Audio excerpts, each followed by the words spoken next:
Hey everybody, it's Lizzie with Lizzie Papery. It's been too long and I've missed you. I long to do a journal with me, craft with me video, choose papers with me, and I will. I hope to.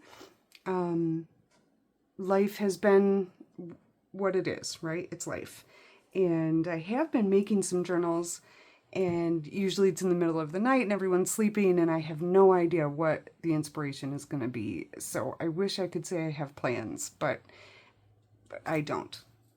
I don't know. Of course, I'm talking to nobody and my cats are like, "What are you doing, you crazy lady?"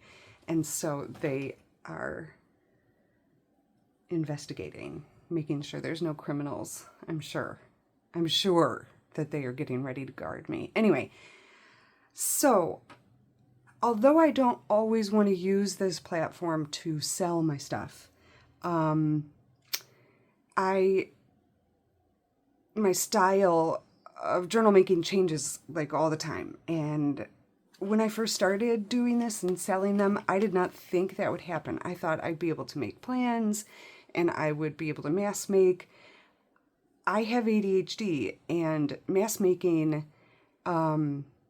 just sucks all the joy out for some reason. I think because I get bored. It's like you've seen one, you've seen them all type of thing. And that's not to say something bad, because we love the mass make stuff that we get in Happy Mail and in our subscription boxes and things like that. I wish I could do that because, you know, it's smart and it would be a great way to share all of the goodies that we have. But every time I try, I fail, and that's okay. That it's not my thing. We'll leave that to those who are really, really good at it. So I still am able to only put up a journal as it comes to me, and I hope that you guys still like them. I have a lot of my old journals still on the shop, and that's okay. You know, I'm not wondering why some haven't sold or anything like that. But I thought I would do a flip through just in case you haven't seen them, if you're new to my shop and new to me and new to my shop. And I thought maybe I could go on this little trip with you today about how my style, I guess, started and what it's morphed into and what I've learned. Because I find that fascinating, just absolutely fascinating. One of the things I love about junk journaling the most is that there's no rules, and that today you might like something feminine and fancy, and tomorrow you're gonna like grungy and rusty and crusty. And I like all of those things. And I like trash journals, and I like composition notebook journals, and I mean, I just love all of it, and I want to shout from the rooftops for everyone I know, everyone I don't know, to, you know, join in on this junk journaling parade and see if it can help them through life's little battles.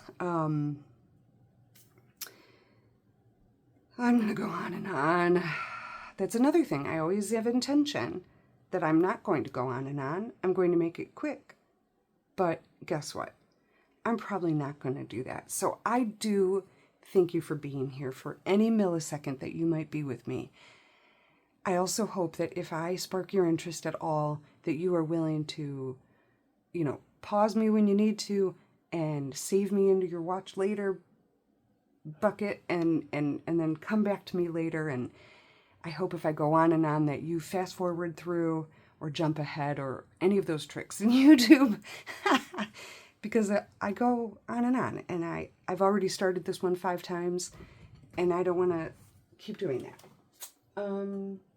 Okay, so lately what I've been working on is what I call the trash series, and I make myself giggle every time. This one here is the Happy Trash. I've had a couple that I call just Trash Stash, and those have sold. And, you know, they're not expensive, and they're just naked in the way that they're just a compilation of stuff that I always forget that someone might not have time to actually make the journal out of trash or out of junk or out of recycled things. So I can do that. I can do that for you if you like that, look and style. So the trash stash, those journals are the very basic ones. And I don't have just a plain trash stash on there right now. I have some that could serve as that. So I'll show those. They're just called something else right now. But so then this one is happy trash. This one is fancy trash.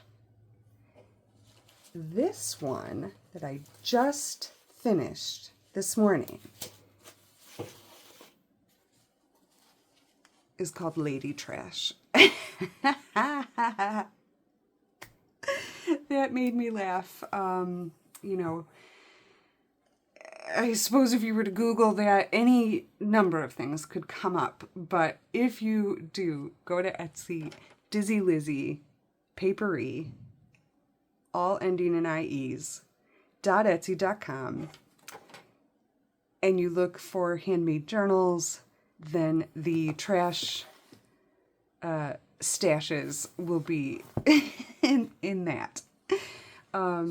So yes, Lady Trash, that is probably the first one I want to share because I just got so excited. So let's start there. Lady Trash is inspired by this. It's called A Golden Telltale Book, and it's called Lady. And it is just kind of a shortened version of Lady and the Tramp. And I actually started this journal because I was inspired by this vintage greeting card by Gibson Cards. And it says, best wishes for your wedding. And I know it can be hard for us, especially me with ADHD. Like, I see best wishes for your wedding and I think this should be a wedding book. And that's kind of where I started going. But then really, the thing I love about this greeting card is that it's vintage, that it is colors we don't see all the time. It's got this fun, shiny cover on it. It's very fancy and feminine and lovely. So if we could just take the words away and be inspired by the illustration and the age, the genre, it could be used in any journal for any topic. And you cover the sayings if you want to. You collage right over it and use it for anything. So this is actually where I started, was with this card, because if you've seen any of my other journals, I do a bunch of what I call greeting card journals, where the cover is a greeting card, and then I kind of stick with, maybe a color or a theme or an idea, but all of my books are eclectic mixes of everything. But I just find something to inspire me and I go from there. And so this started with this, and this was going to be the cover. But then I was like, you know what? I've got this amazing wallpaper with the fairies on it. And then I was like, wait, I've got this amazing book about Lady and the Tramp, and they all go together, or do they? And then I thought, I'm just going to make them. And I actually set it aside for a few days, and I thought, it's too much. I've gone overboard. I need to narrow down the idea. And then I woke up a couple mornings ago and I thought, well, Liz, just make it. And if you don't like it enough to sell it, then use it for your own personal journal. I don't know why that concept is hard for me sometimes. The simplest things are so hard. But, as is usually the case, once I put the time in and just kind of focused in on it, it is my favorite journal right now. So again, this one is called Lady Trash. Started with this wedding card, and then the cover became the inside of the cover of this Lady and the Tramp book. Oh gosh, I'm real bright, huh? see if that light is a little bit better. So yeah, I loved the inside covers better than the outside covers. So I just, you know, I took the book apart and then I flipped them over because it's really hard to get these off of the inside of a cover. Oh, let me take my deep breath and a drink. Okay, so anyway, I turned the covers inside out and made them the covers. The binding is all tape hinged deliciousness, which is my latest favorite method of binding. And oh, I just saw something floating around in there. It isn't supposed to be. And then I just covered the spine with this fairy wallpaper, this vintage 90s. And so this is the one image on that wallpaper, and then it does go all the way around the book to the inside of the back cover, and here's one of the other fairies on it. And then the inside of the back cover is just the back of the book. I could put a pocket here. Actually, that's maybe where I'll put this little card that I made. So it is, I just started going with feminine. There is some wedding stuff in it because of that card.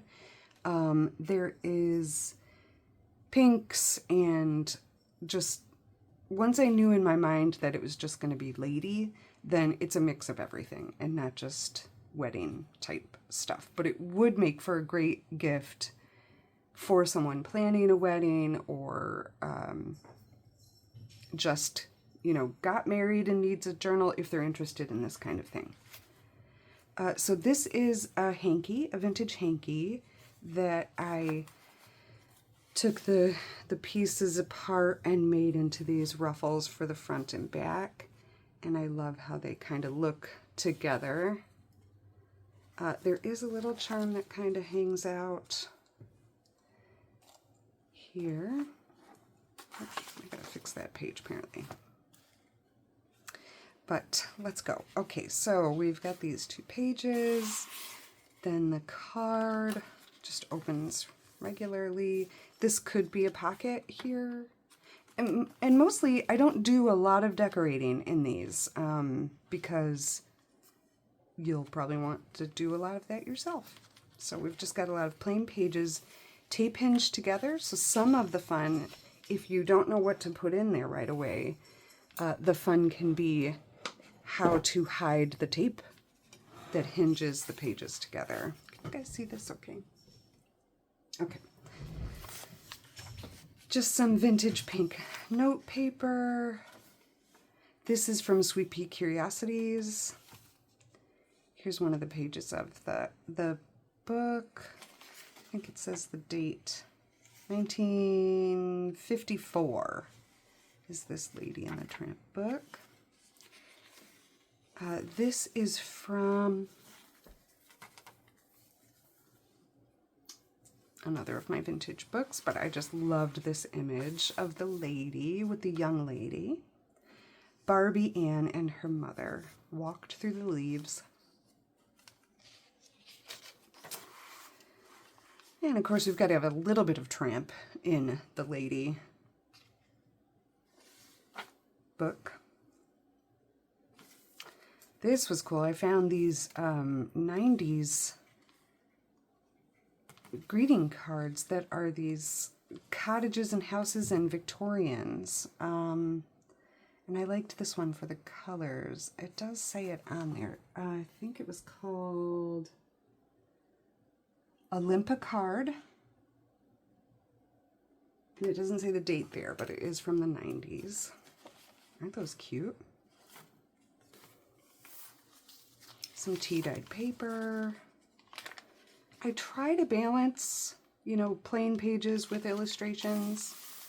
But of course, if you've not used one of these before, you do whatever you want on every page. You can tear them out, collage over them. paint over them, staple to them, glue, tape, all the things. This was a 90s watercolor instructional book. This was from an old cookbook, and it was for Swan's Down chocolate cake. Swan's Down cake mix.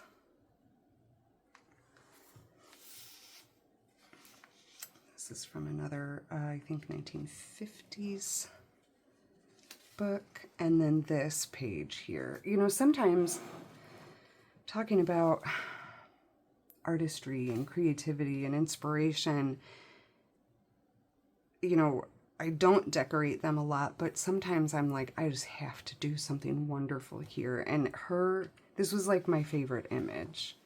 Her little polka dotted dress and the fruit and the flowers, the combination of colors, and the little Scotty or I think it's a Scotty. Anyway, little dog. And the era, I just was like, I'm gonna do something. So this is actually the envelope that came with the wedding card. So it does have some age color to it. And I folded it in half, so the other half is here, and you can see from the age that the glue has stained through, which I love in a junk journal. I mean, I always love it. And then I can't remember who gave me this idea the other day. Maybe Meg Journals? Or Recrafted by Carol, maybe? Anyway, some other glorious person. It's not my invention. Folded the envelope inside out. Oh, you guys. It's like I've forgotten how to talk sometimes. So here's your envelope. And you just turn the sticky part backwards, and then when you fold it in half to put it in your book, you've got tuck spots here, tuck spots on the inside, and tuck spots here. So these are left open to use and naked, but then I've shown a way that you can dress it up. So I covered the inside with a bit of that hanky, and then this is really old fabric from the Jean and Hazel estate, which I talk about in every video, and it's just gorgeous. And I loved the little red polka dots to go with her cute dress. And so this is a little tuck spot. And then some little lacy bits. And then this also, which I should find something to put in there. I think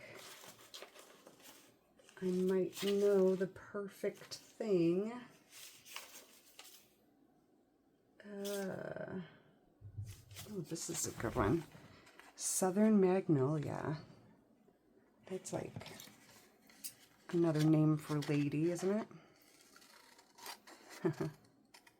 So that'll work. And I've just decoupaged it, so you could glue paper on the back and make it a little card, or just enjoy it as it is. Of course, it's not going to fit in there, but it'll fit in there. Well, I'll figure that out for you. And of course, there's craft paper. It's my favorite. There's the other side of the envelope. This was part of the stationery that came with that cute Olympic card series. And, you know, originally going on the whole marriage idea, I thought it was cute to put in houses. And then,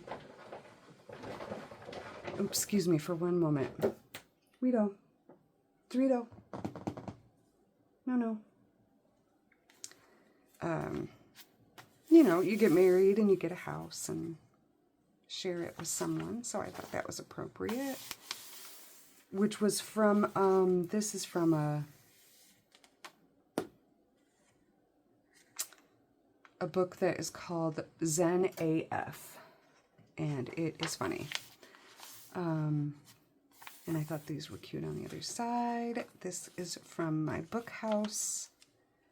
And it's about Valentine's. The doll under the briar rose bush. Dorito, get down. Come on. Sorry. This is also from my book house, The Echoing Green. Sometimes it's weird to me. Like, why are they all playing looking naked? I don't know. But it's funny. And it's all these ladies.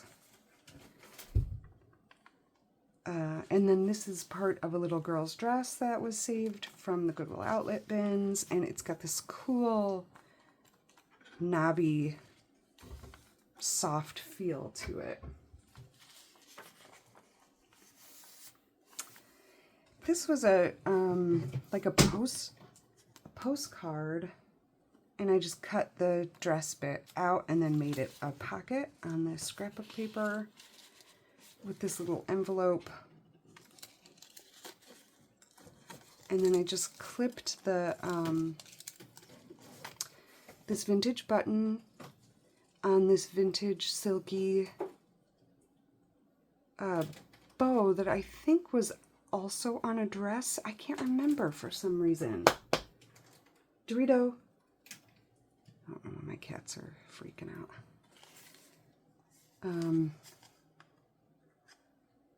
But yeah, I thought those looked cute together and looked cute with the book. And then that just tucks right in there.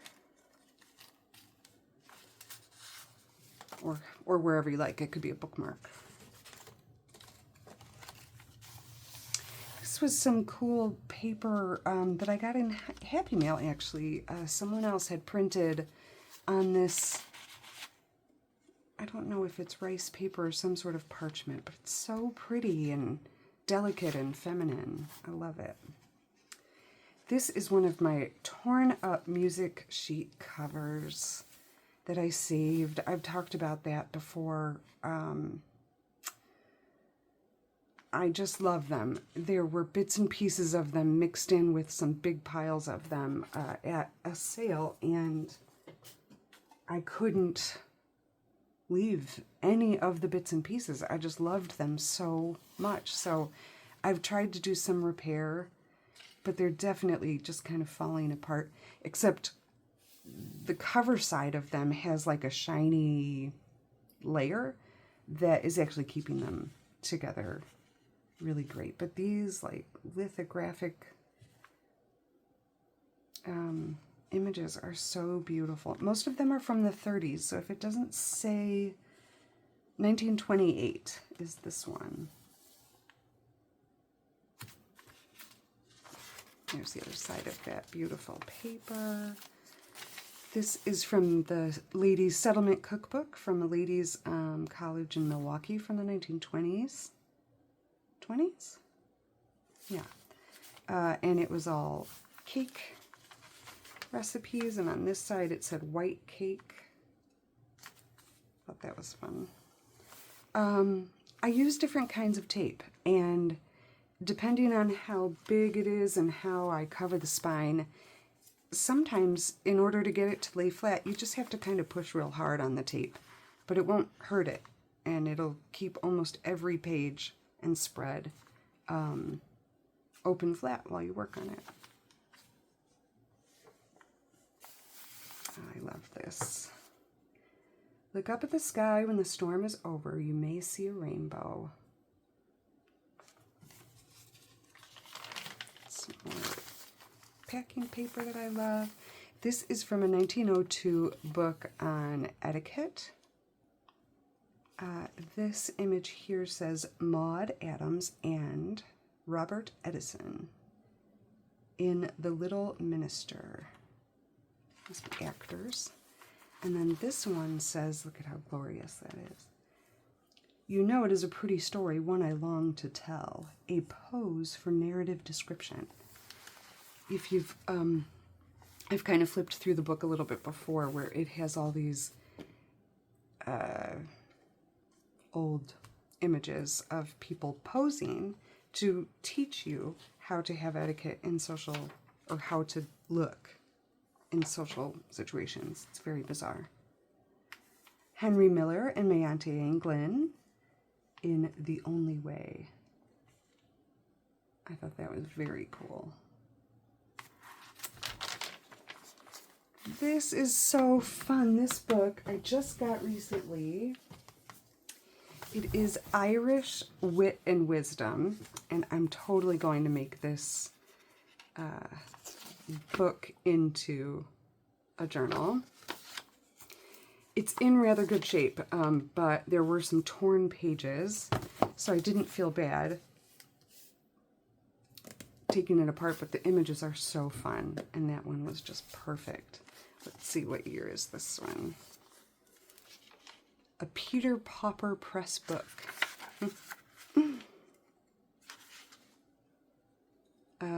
New revised edition, copyright 1982.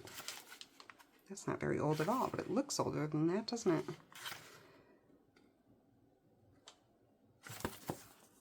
So that is fun.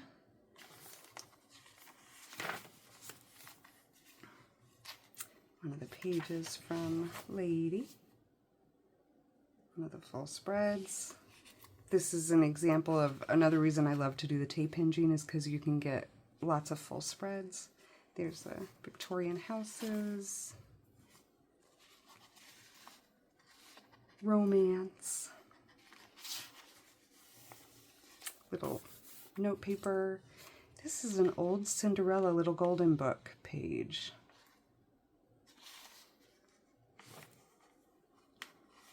That was appropriate. This is some vintage Hallmark stationery. The hearts on it. This is 1951. The magazine is called Coronet, and it, Coronet, and it was kind of like, almost like a Reader's Digest, kind of, it seems like. I'm not very familiar with it, but it's a little, magazine, has funny little stories and anecdotes in it. And this particular page had some funny nuptial stories. I'll read this one just quickly. The couple had spent their honeymoon at a smart continental hotel. On the morning of departure, the husband looked over the bill. What is the meaning of this item? Fruit, 200 francs. He demanded. We haven't had any fruit. Quite, admitted the manager, but fruit was placed on your table every day while you were here. It was not the fault of the hotel that you didn't want it. The husband counted out the amount due and then, looking at the manager in the eye, said calmly, I'm deducting 100 francs for kissing my wife. But sir, cried the manager, I have not kissed your wife. No, said the husband, but she was here. It isn't my fault if you didn't want to kiss her. I thought that was funny. And then I put some antique scrap paper on the back of it to make it a little sturdier because it was a thin page. Here's the other side of that Hallmark stationery paper. Here's our other fairy wallpaper. And here is the back. This was probably my favorite, how this turned out. Oh, and I chose this one because on that page where I did the envelope and her dress with the polka dots, it's got this little red scalloped trim. And so that's what helped me decide which of my vintage hankies to use. That's probably my favorite spread right there. So there it is, Lady Trash. Oh, and this was a little card that was a free sample from a company called Bertie Gray, which does wedding dresses and bridesmaids dresses. And I still had this particular sample of fabric, so I thought I'd put that in there, and I put a little craft paper on the back. And then this was a Barbie vintage mommy made Barbie accessory that I got at an estate sale that I couldn't tell if it was a veil or part of a skirt. It has another layer to it, but I just cut that off and then made this to look kind of like a veil. And that goes in here somewhere. And then we'll put Southern Magnolia in there too. And of course, all my journals, when you buy them, come with a freebie pack. And I have finally figured out how to put the personalization notation when you place your order. You can put in your favorite subject, theme, color, style, and then I'll design your freebie crafty pack around those things. I try to do that all the time. Sometimes I get busy, and I know you probably just want whatever you ordered without having to wait for me. So I don't think I've sent anything out without freebies. I try to take the time to ask and design it around you. It doesn't always work, but I try very hard to do that. It's fun. It is fun for me. So just so you know, that is something that comes with every order, no matter what you order. Even if it's salt and pepper shakers that I have on there right now. Okay, so this one is Fancy Trash. And just to show you the kind of the price difference or whatever, Lady Trash is significantly beefier, I guess you could say. Then I have to fix this. That's bothering me. Then this one is. It's thinner. It's probably as many pages, but or I mean, this one has a few more pages, but this one has more to it. I don't know how to explain that better because they're all equally wonderful. And this one I did a lot of sewing. This one is sold, but I wanted to show it because I love it. And again, it is a vintage hanky, and these little doily bits are what I covered the tape hinged spine with. And the back cover is just this vintage wallpaper that has English or British stamps. Oh, and this is actually, I don't know that I showed it well in the pictures online, but this is actually a little spot to keep a pen or paintbrush. Maybe some little scissors would fit in there.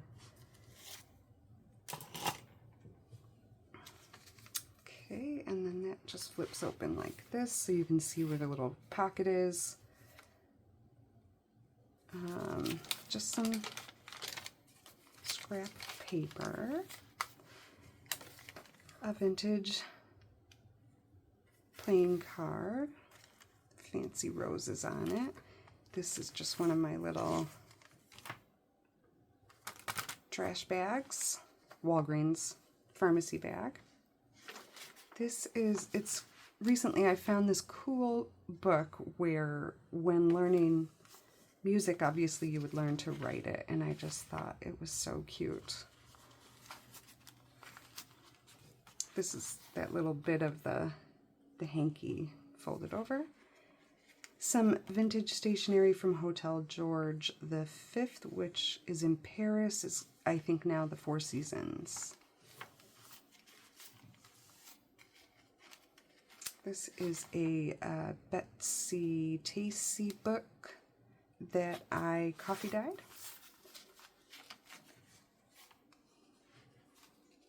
I love the images.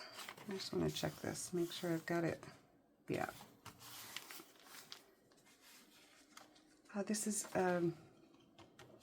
discontinued Vera Bradley address book page, and I love to have the holes out. This was an old notebook I found too. Here's that Coronet magazine again. It was a lovely beat up page. 1952, I think this one was. Oh, duh, 1951. This is that activity book I shared recently. I'll just show it again, that I thrifted, that I found at the Goodwill outlet bins in the book section, that has these gorgeous pages and activities, recipes, stickers, coloring pages. So I've been using bits of this in some of the journals, and I'm showing it now just to remind you when you're out thrifting,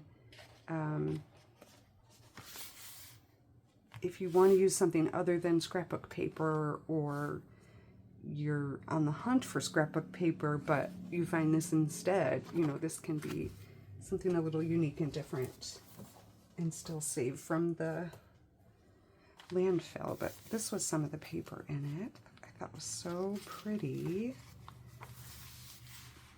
And then this beautiful page that could be colored. This is from the American Impressionists book. I just love that. Those fancy ladies. Don't you wonder what they're talking about? She's holding her parasol and she's holding her hat. It is very serious, whatever they are discussing. Tea-dyed paper.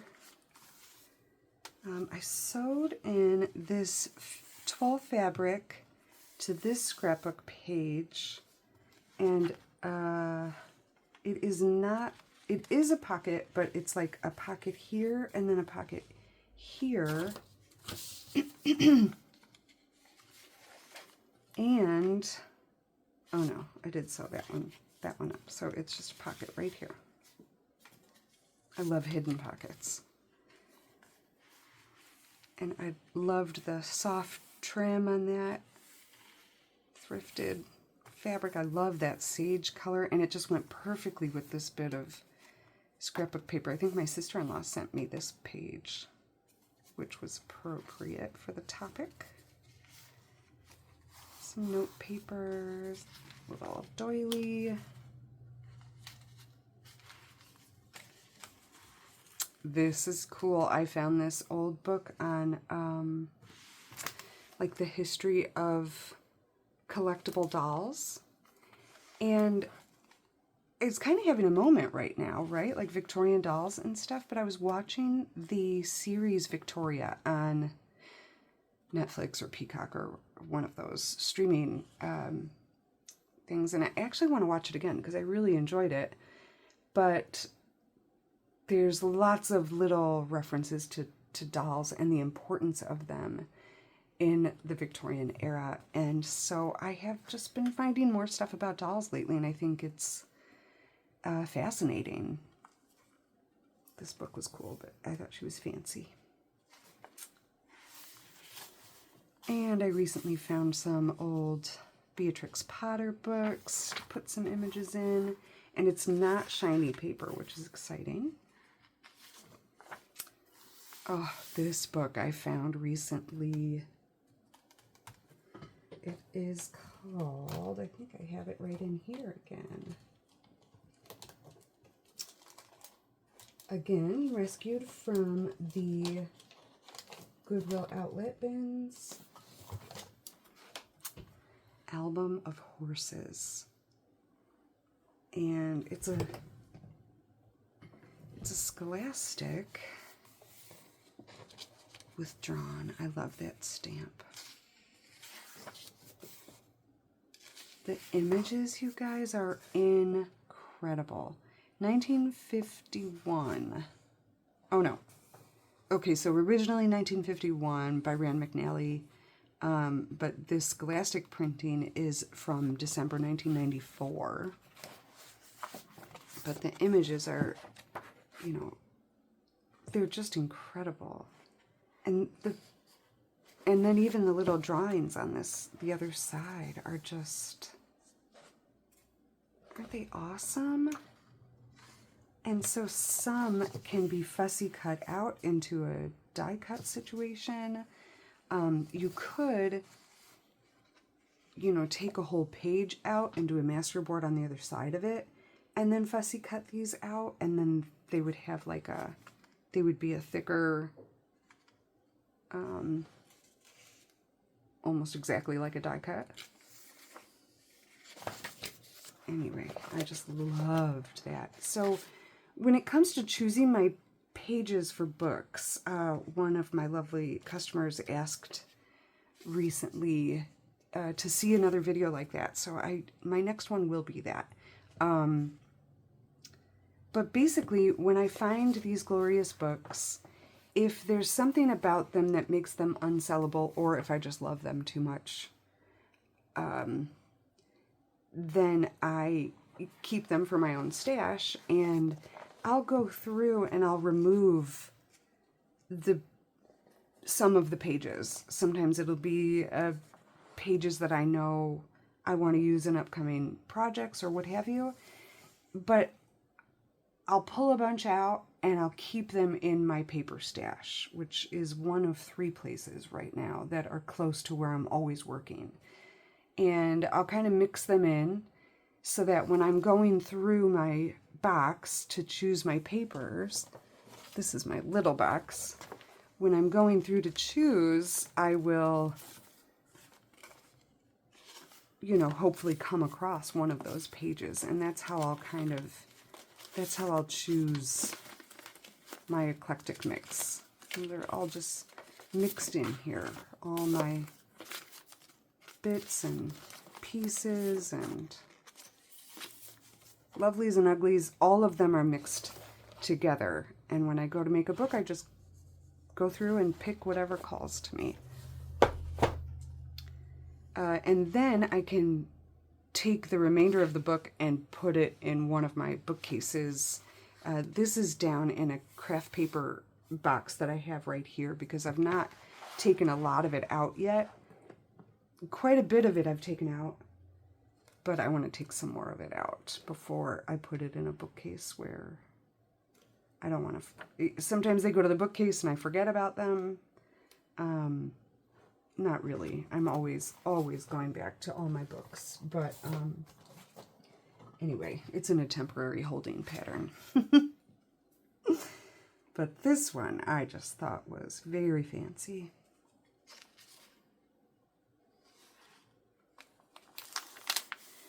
This is okay.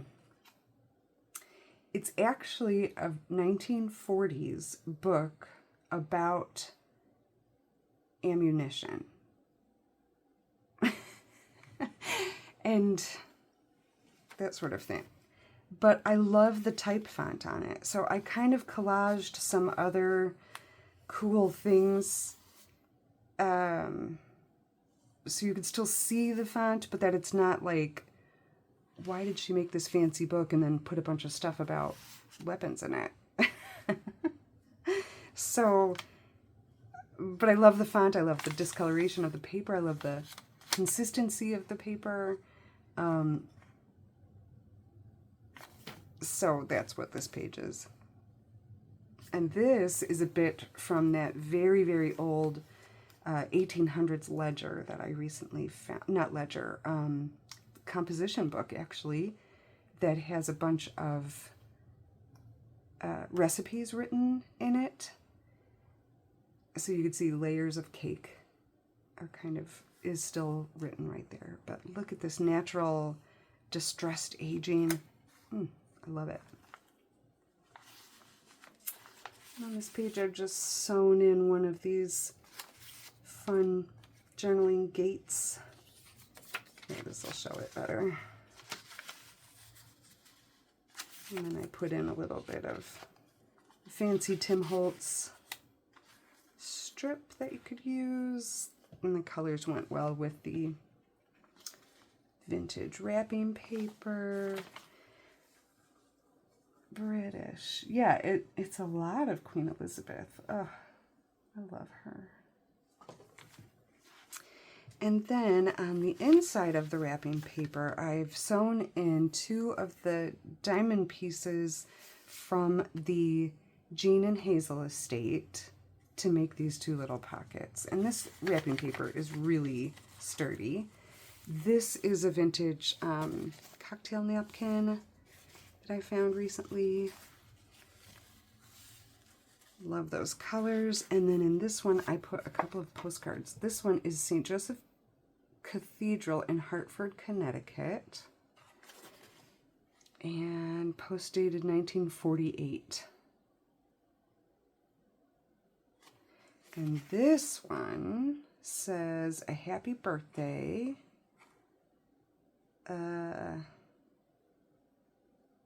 Something I'm having trouble reading down there. Very old postcard and very fancy.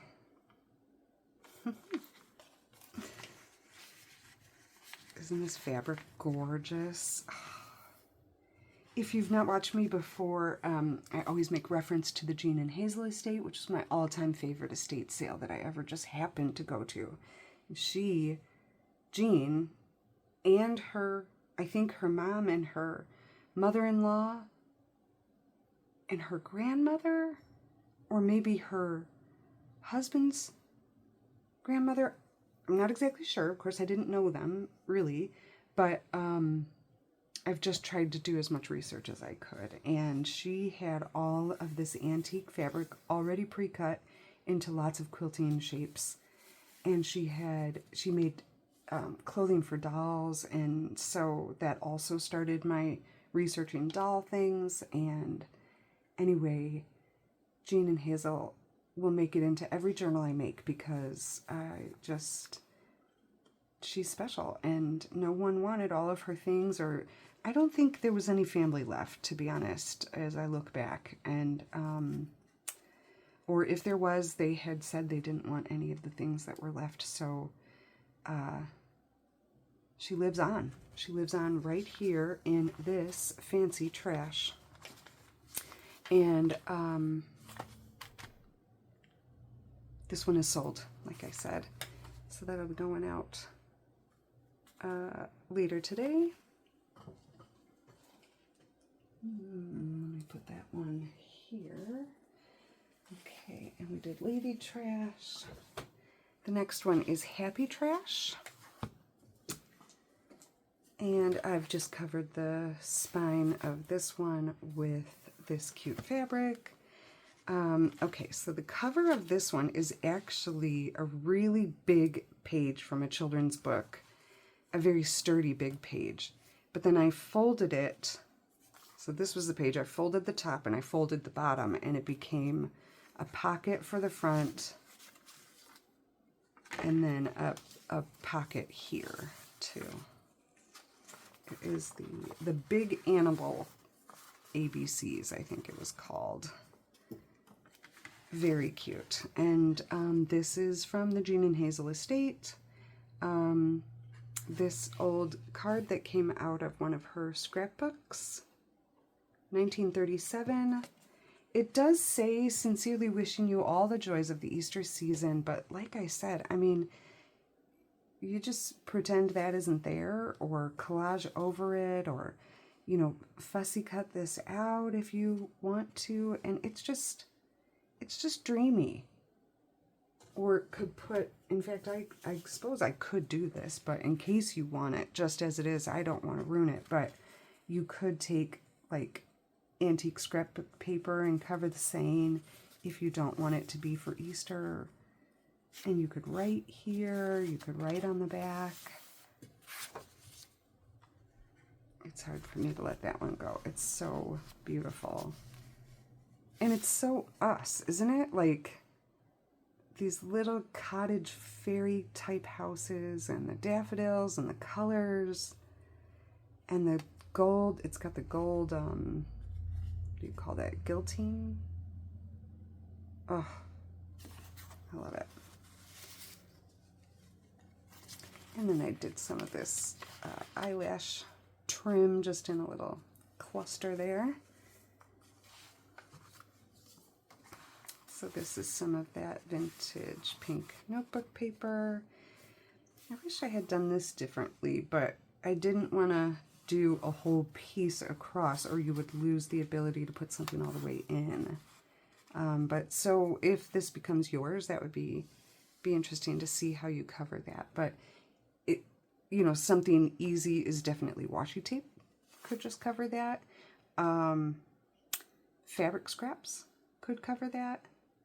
I mean, anything. You could take scrap paper and cover it. And then this is another greeting card that was just fun and bright. Here's another of those Hammond's Nature Book cards that I just kind of put some goodies in, and I had sewn it in as a pocket with this vintage trim. And this is a fun patch that a friend of mine got when she was on vacation that I thought looked so cute there.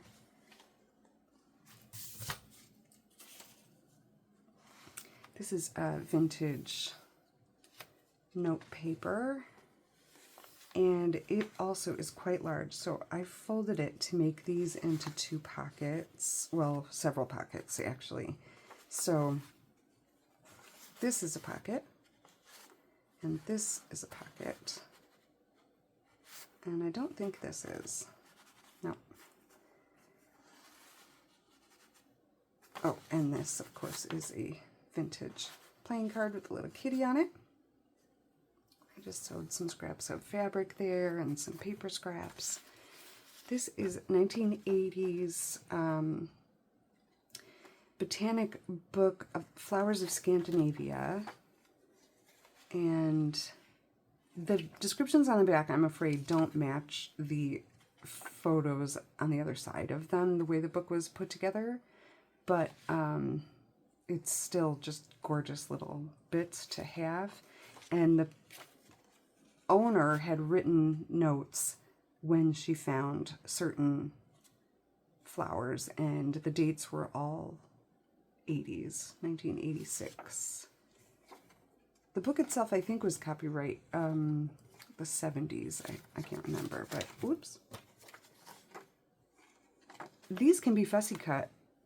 They're little, so you know, if you like fussy cutting, and they look really cool on collage bookmarks and things like that. So I love those. And that is a pocket. This is not a pocket. Is this a pocket? No. So just that one pocket there. This is a 1920s children's book called The Bumper Book that I cut those out of and put on the craft paper. Little golden book, page. Look at this one. I was hoarding this one for a long time.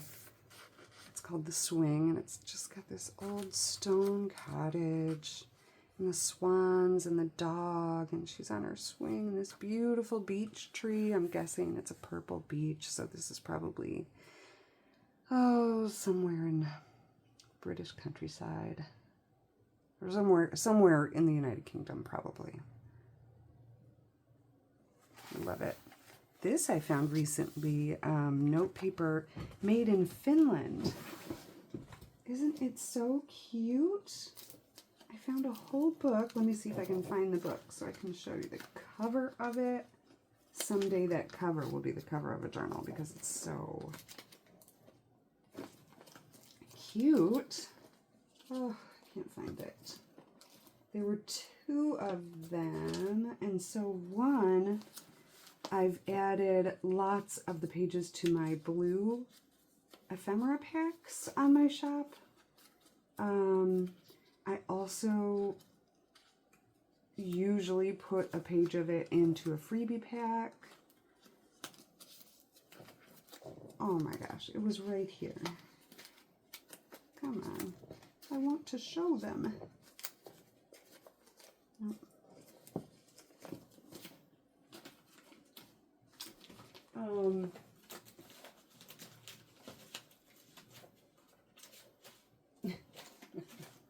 Okay, well, anyway, all the pages are this little boy who's at the water well with his tiny little doggo.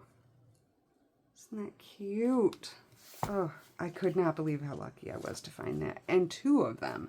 They were at my local St. Vinny de Paul thrift store. And then the back of them is also lined. That was a good find. This was just from a sewing instructional book. Thought it was cute and cheery and happy. This is tea-dyed paper. Coffee dyed or tea dyed? I can't remember. But I added turmeric to get the color variation, and I thought that worked in the Happy Trash Stash. This is from a Louise Hay book on how to heal your life, and I just love her artwork. A lovely book. This is from a perennial book from a past life. This is a new book I've added to my collection for scrapbooking again. Not scrapbook paper, but it was like another journal type book, Calligraphy Made Easy project book. And I do want to work on learning to write in certain ways. Like, I actually like my handwriting, but some of these are really cool. Oh, that would have been good in the lady trash. I'll have to make another lady trash after it sells. But aren't these pretty, like, frames? And some of the pages are just beautiful. It was already, like, this part was missing. So it was in the Goodwill outlet bins. And then I have torn a bunch of it out already also to put into several books. But that's another thing. I mean, at the Goodwill outlet bins at mine, every book is $1, but there are several bins across the country where there are some days you can go and get 10 books for $1. Ours never does that, but just really, really good deals on books like this, where you don't have to go buy a $20 scrapbook pack, which of course I have those too, and I love those too. But this is, if you're looking to get started on junk journaling and you just want something to add to your personal junk stash, then something for $1 at the bins that could be saved from the landfill is a nice addition. So that's what this page came from. This is from a vintage Rip Van Winkle book. It is kind of brittle, but I have taped up some of it. Aren't they cute?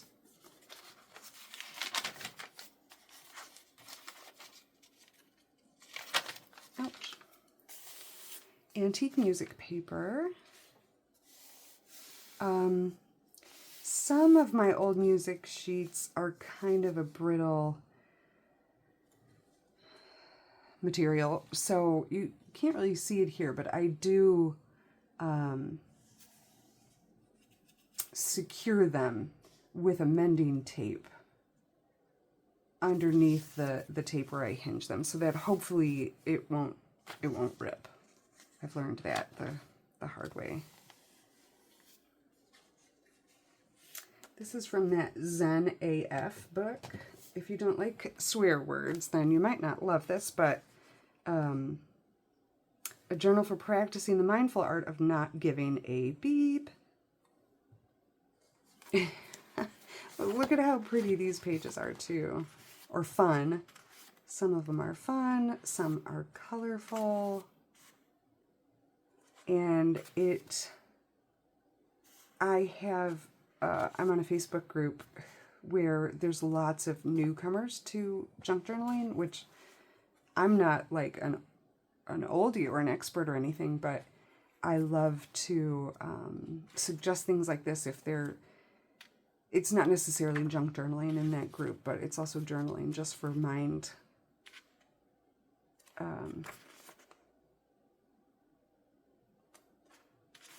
for the mind.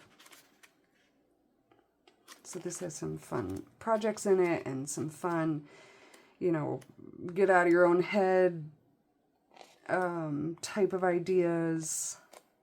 And this was, again, at the Goodwill outlet bins. And this was one of the pages in it. I love that. 1950s children's book. Summer camp. Just thought was happy and fun and nostalgic. Look at her dress. Another of my favorite greeting cards from my most recent collection. And just these colors were so happy. You sick? Just tell those germs they'd better shoo or we're coming to give them the boot. And then this one opens all the way. So tons of journaling, creative space. I did put this fussy cut cardinal in. I love cardinals. That's another old Gibson card. This was the envelope for it. Let's see, where'd the other part of that go? Just here, and then I just kind of scrapped it up a little bit. And I tucked in this page from one of my favorite children's books that is called, oh my gosh, I've totally lost it. A Kitten for Kim. Oh my gosh, I can't remember the name of it. Oh gosh, my memory. Anyway, super cute book, super cute illustrations. Kim, yeah, A Kitten for Kim. Here he's got his wagon of kittens and fish. And I put some goodies in here. Got one of my masterboard tags, a tarot card for manifestation and prosperity with a little panda. Aren't those pretty? And a recipe, vintage recipe for a vegetable salad and marinated tomatoes and olives. Sounds colorful and happy. Ooh, come on.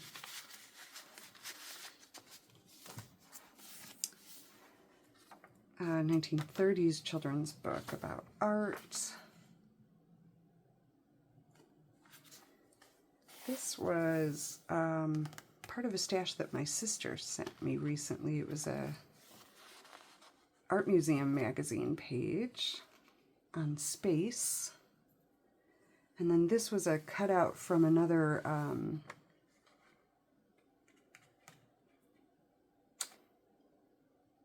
arty magazine. Here's from that music, Write Your Own Music book again. And I found another Sesame Street book that has huge images. And here is another reason I love to tape hinge, is because you can get this full page in there.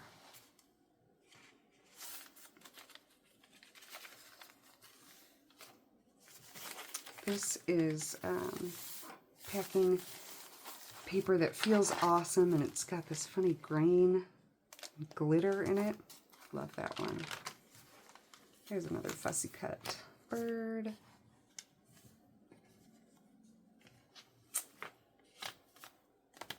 And I won't remember the name of this book either. If you would like to know, I will put it down below. or please comment and I'll let you know, but it's a really special book from the 60s. Oh, my memory, it's just gone. Isn't it wonderful?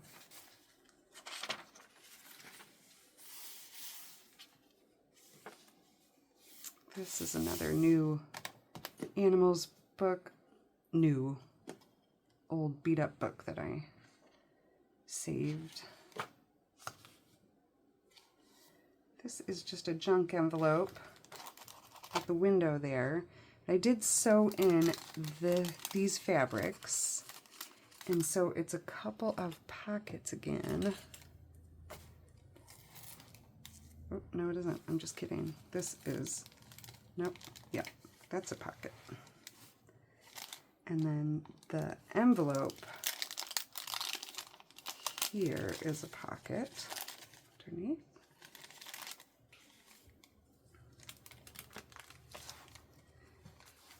And here's the whole other side of the envelope. I do love these envelopes that have the like ribbed feeling. And I put some goodies in here. This is from Maggie Holmes, scrapbook paper. This is from 1951, Hallmark address book and calendar book. This is a bookmark.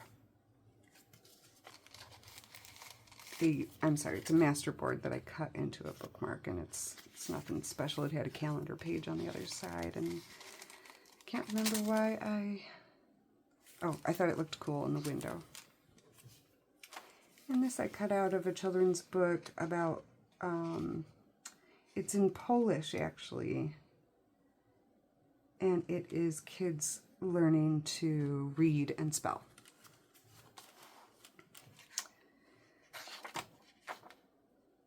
I do not remember the name of this book either. Super cute.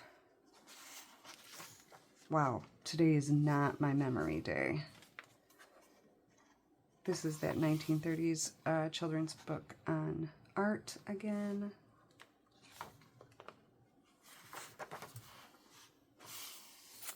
And the back cover for this one is this corrugated cardboard. This was actually at a thrift store as a notebook of papers put together, but it had only like one paper left. It was in the free bin. So I did take it apart. It was in several pieces, and it had like a funny tie, which actually I could probably put a ribbon in there before it goes. But anyway, the reason I had to have it was because it was this corrugated cardboard, of course. But also whoever had made it into a book of papers had clearly been like into junk journaling or something, because this says Liz Claiborne Petite. It's like the card from clothing that they put on here. And I thought, this is a fellow journaler. So that one is quite significant. That is Happy Trash.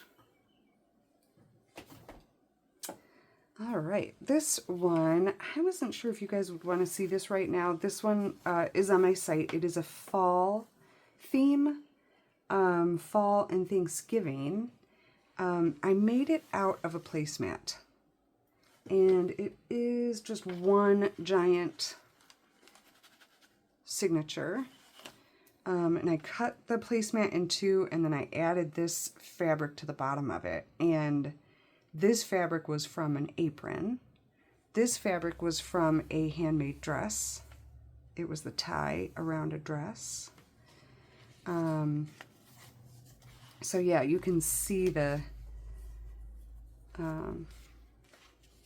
placematness of it. And I just made that into a pocket, and then this is just a fun little doodad, and then this is an article, "The Impossible Pie Makes Its Own Crust." This was from the Jean and Hazel estate. The Journal Star, Peoria, 1976. I thought that was fun.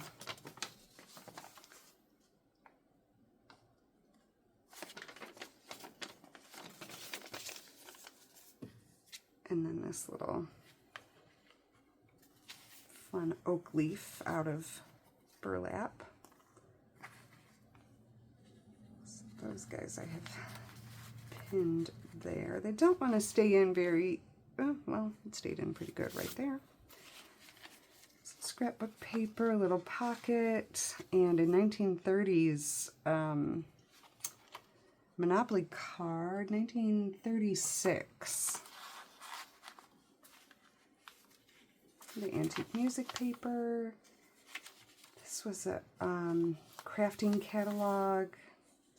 Betsy Tacy book. He's got like a, he's gathering or raking leaves and is starting a fire, so I thought that was fall-esque. And this is from that Lee Ward's catalog, which was a hobby catalog in the 60s, 70s, 80s, 90s, I think. I can't remember when they stopped. I love the colors. This is from, I think it's 1920s. This book is in the other room, and I keep forgetting to check. But it's a book on American inventions, and the colors are really cool. And then this is from an old 1950s children's book on nature. And I just cut the little squirrels out to make a tuck spot there. And some papers and some papers. And I fussy cut this mushroom, and there's a little pocket here. And this is also from that mushroom book. Aren't they wonderful images? I have to go harvest some more from that book. It's up high. This is from my book house, and I just love those image colors. This is a sweet Hallmark book. This is vintage scrapbook paper. This was inside that Lee Ward. No, it wasn't. It was in a Good Housekeeping needle point book. And it's like the little card that you would send in to request your whatever it is you're looking for. Hi, Dorito. And some papers. Hi. Hi. Yes, I know. Well, not right now, okay? Maybe later.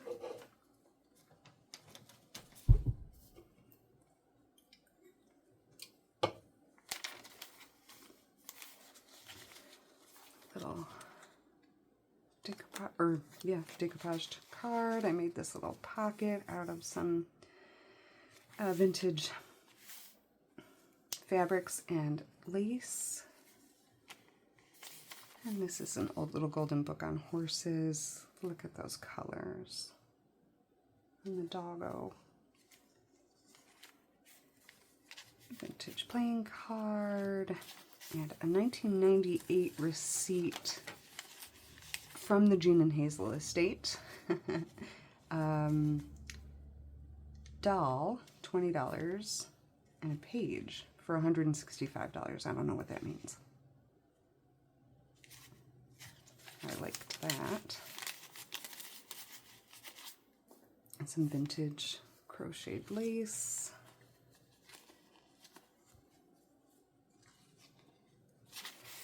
Look at that tucking in. Is that oh, it's got 2 layers there.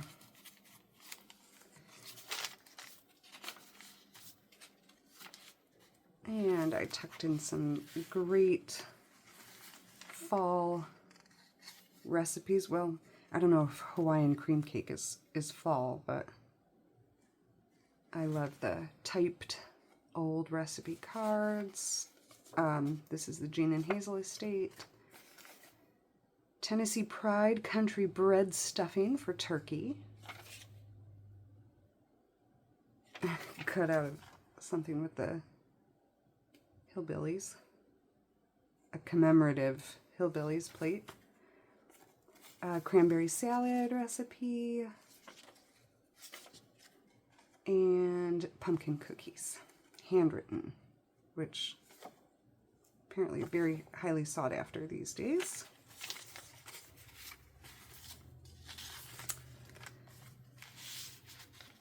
Just kind of tucked in there. The music paper, copyright 1915. And this was just from a little cute, obviously fall book, and I just put a little note paper in there so you could be sure to know that there's a pocket. Hi. Oh. A little bit later. Ooh. Oh man, oh man, oh man. Okay, well now this book is slightly Diet Pepsi dyed. For extra special fun. Here, really junky now.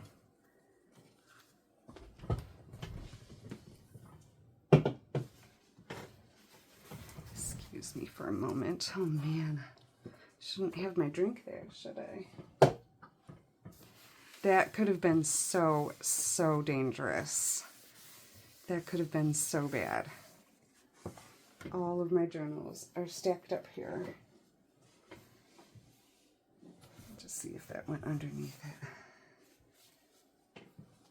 This would probably be one of those times that really good filming people would edit this out, but I'm gonna leave it in if you don't mind, because that's life with cats and stuff.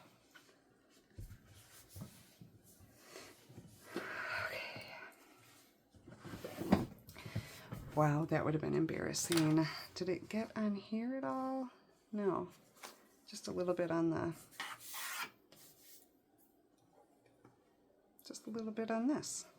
Wow, that was awesome. Not even on this little lacy bit.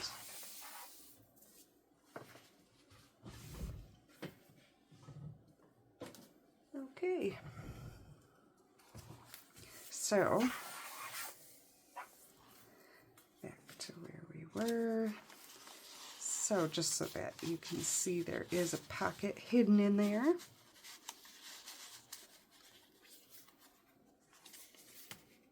This is the other part of that Hallmark book. Isn't that so sweet?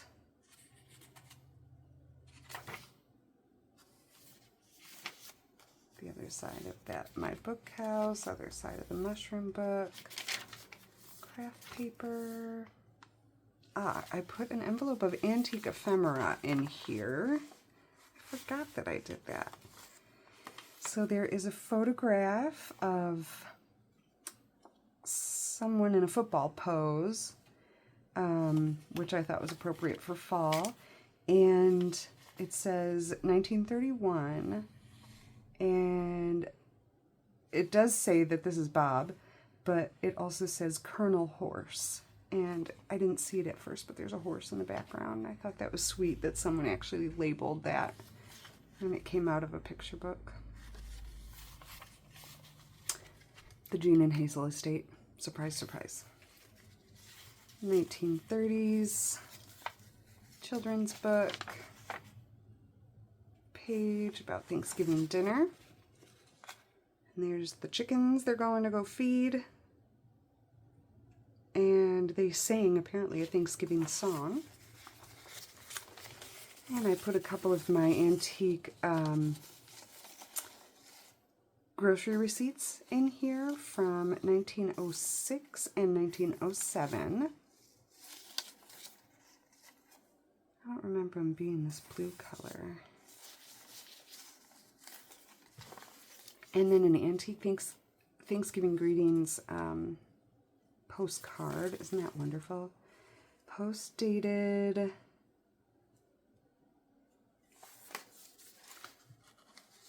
$1908. And it has a lovely 1-cent stamp. Look at the handwriting.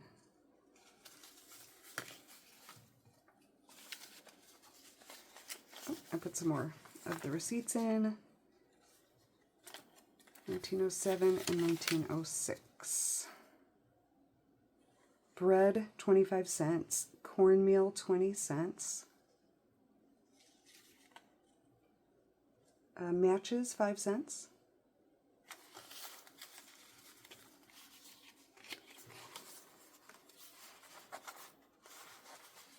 So in some books I'll make these things individual pages, but if they're... But I did forget that I did this special envelope of it, which makes it nice, because then you can use it however you like, in this book or another book. Note paper, note paper. This is a 1950s children's book on nature again, and I just sewed that in, and I tried to match my sewing pattern to this pattern that was on this old invention book. And then this is a vintage like decal, but of course could be used as a sticker or die cut.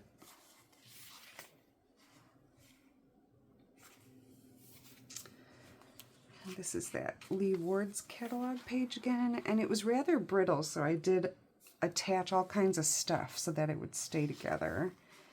I put in this little pocket with some goodies, and this pocket here is like a fabric ribbon,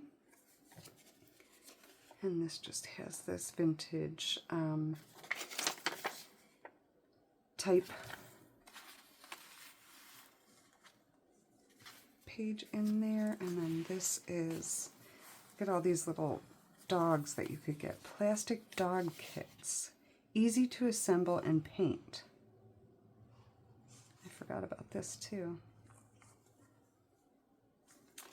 And then this is a wannabe vintage plain card that I think are so cute. All the fall colors. This is again that it was a crochet catalog, and that's why I put this crochet bit of doily on.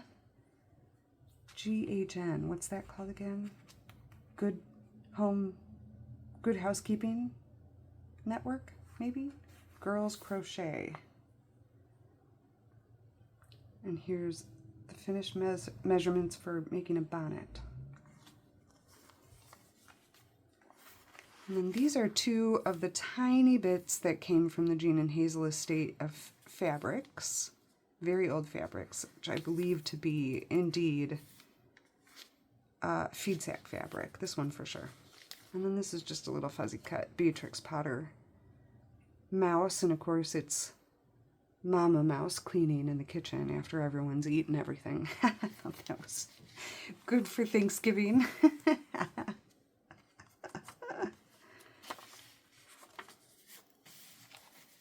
And then there's another pocket back here.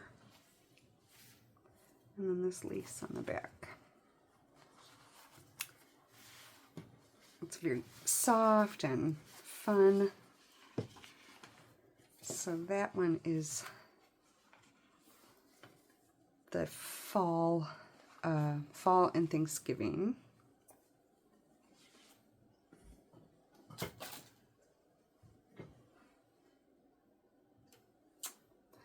Okay, this is a new one. I don't think I've shown this one ever at all. Oh, that last one that I did, the fall and Thanksgiving, in my very early videos, I shared making that entire thing from the beginning. Even the sewing part I shared. It's in several pieces of video.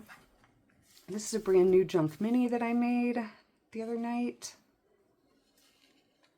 I was having fun with stamps and just all kinds of fun things. These are these vintage Denison gummed labels. I don't know if I ever got the date, but they're awesome. And I just went through and did some of my 1920s stamps on them and made that the back, or the spine cover. And then the front cover is actually part of the pocket that you would put your, actually the other part of it is here. Here was the pocket for the library card, and this was the top of it. 1952, discarded. Some packing paper came recently that I've never seen this kind of color before. It's like more mustardy. My husband thought I was crazy. I got so excited.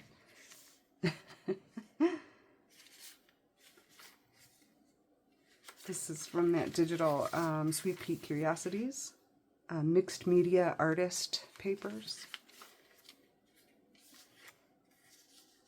This was in a stash that my sister sent me recently of the Dorsey. I don't know if that was like the first baby diaper or something. This is from the Jean and Hazel estate of the recipe book again for Philadelphia nut bread. And the back of it said something cool too. I didn't have a date on this, but sugar prices soared late last year following reports of crop damage in several producing countries. Whatever year this was from. Sounds like very similar to the world today.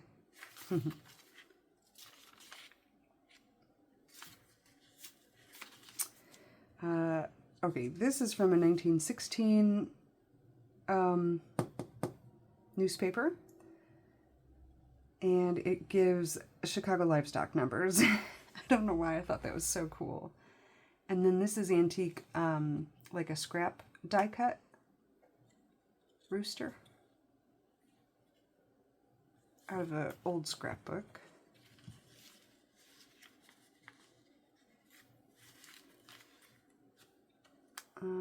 This is from a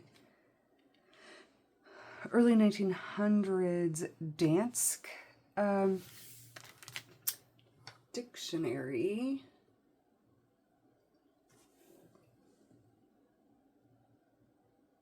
Illustrated Dansk, yeah, or encyclopedia.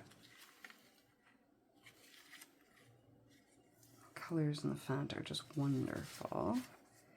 So here's the other side of that pocket. And this, I was kind of playing, I had put a bunch of the pages together just by gluing the pages together instead of taping, but then I taped a bunch of them too, just to make sure it all stays together really well, but it's quite sturdy. And of course this antique paper has to be, I hold it together with some mending tape. This was some more of my master boards that I had cut into these little pieces, and then I just stamped note lines on the back.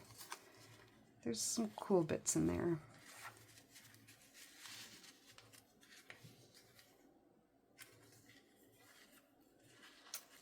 Coffee dye paper scrap. This is an old Oedipus Sophocles Antigone book. Little fabric scrap there. Scrapbook paper. Scrapbook paper.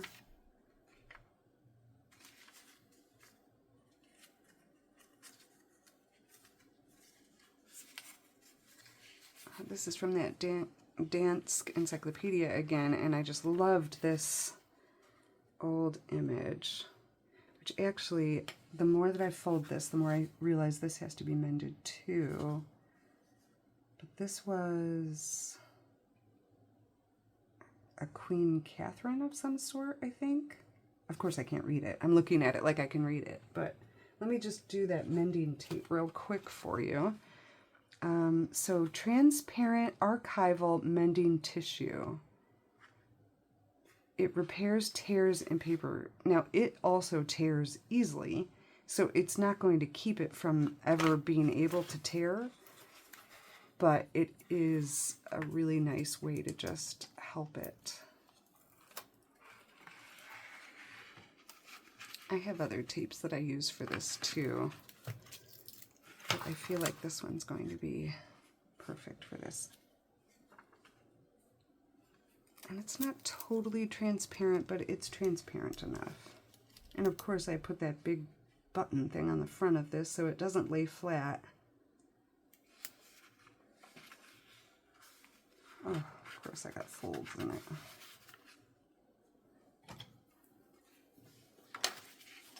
That fits right in your hand.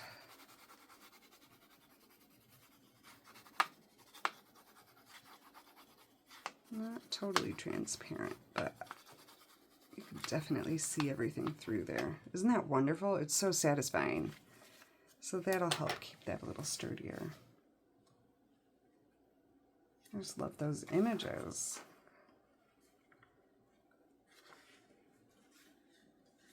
This was a scrap of my coffee dyed paper. I know it's crazy, like that looks like garbage, right? But it's just coffee dyed paper that tore as I was pulling it out of the tray. But then it naturally dyes the edges of the paper when it tears like that, and I just love how that looks.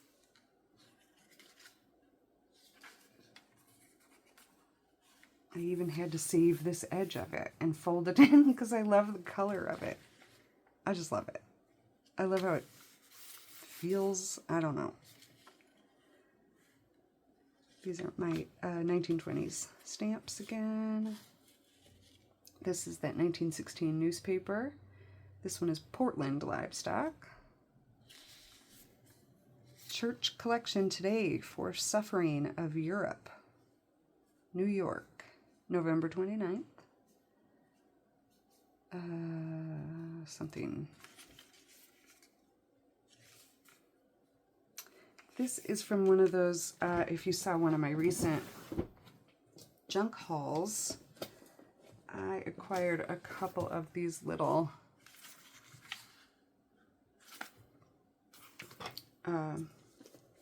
like books. That word was so hard.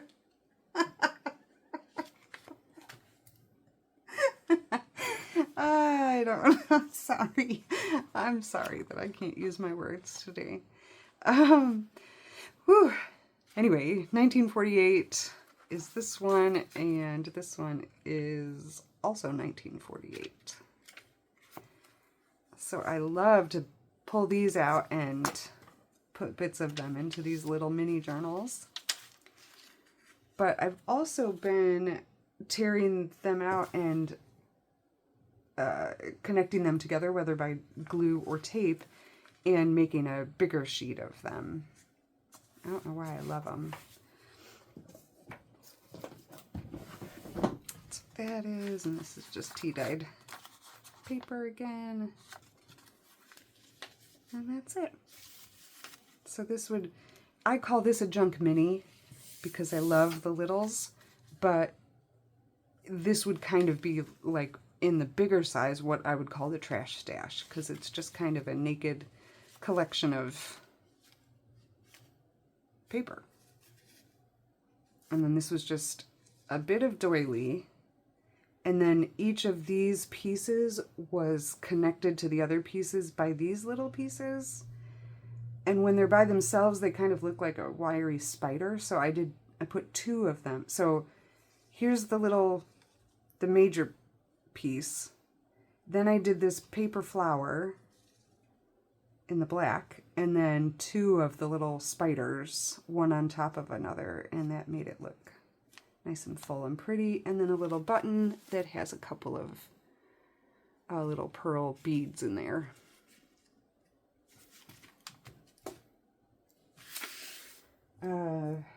Right now, I think it's just called Junk Mini. I think I have 2 Junk Minis on right now, so this is the other one, which I showed recently. So they're both called Junk Mini. This one I showed recently, but I'll just kind of flip through quick again.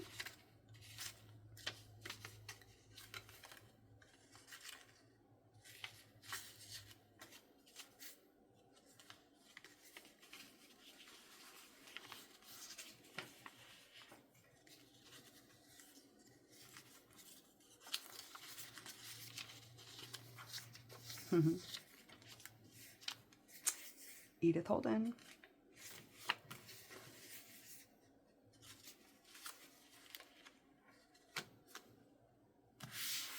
Okay, so those are the 2 Junk Minis, which I have to do some more of those. Gosh, I love doing those. Watching TV or whatever, they're just scrumptious. All right, so then I do the greeting card journals. This is my newest one. This one is the tulips. This one is sold. This one is the bluebird, but I wanted to show it before it goes. And then this one is like a vintage bird, I think I called it. Are those the only greeting card ones? Oh, so then there's these 2 that I've had on for a while, and these are like naked greeting cards, greeting card journals. And they both have really cool stuff in them, but I think these should be called Trash Stash now. Now that I kind of know a little bit more of what I'm doing. I don't. It's going to change tomorrow, but I feel like I would call these Trash Stash. And then these would be greeting card because they're like a standard greeting card size. If that makes sense. So there's these 4. And this one I think I called a greeting card also, even though the cover of it is wrapping paper. So there's 5 of those, I think. Yeah. So this one's called Wrapping Paper Pansies. We'll just start there.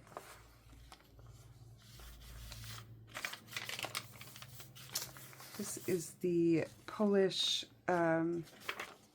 book for kids learning to read and spell.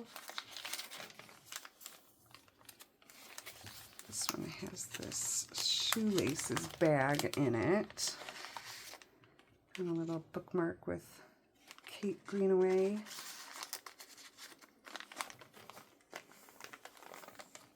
Oh, this one's rather naked too.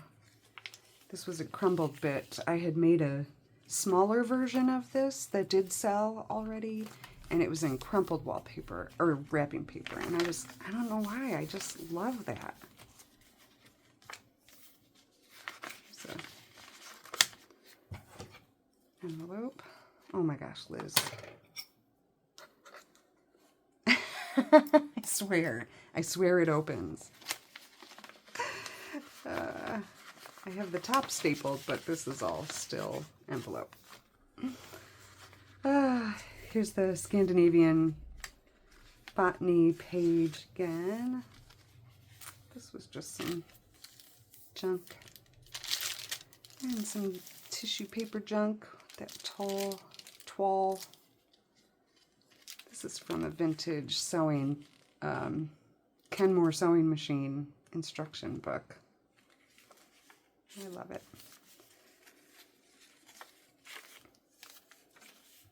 A little tea packet pocket with a little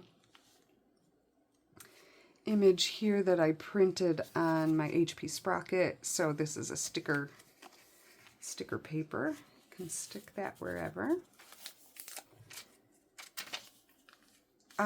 This is, I have lots of these. I have to start putting these in more books. So from the Jean and Hazel estate, I also inherited, let's call it, her collection of newspaper quilt patterns, which was a thing, I guess.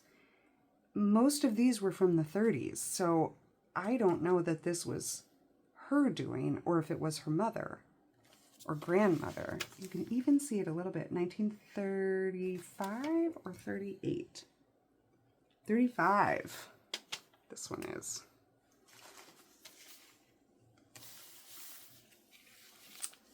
It's my tea-dyed paper. This is from an old Reader's Digest. This is from that sewing instructional book. Box of tissues. I made this a long time ago, and I'm realizing things I would do differently now, but there's just some junk in there. Isn't that cute? 1967, I think this book is. Looks older than that. It's so cute. This is that Good Housekeeping book again. And the 1930s or 1950s. Let me just look while we're talking about it.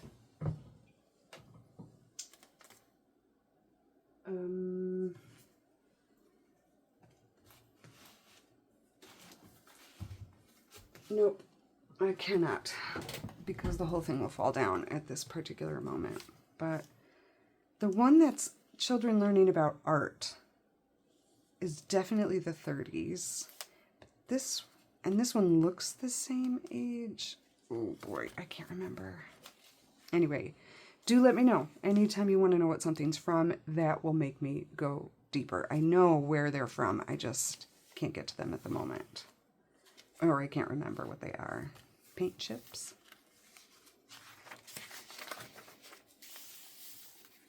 My book house. Look at that. I love those colors. I don't know. Are all the naked mermaid babies like creepy or cute?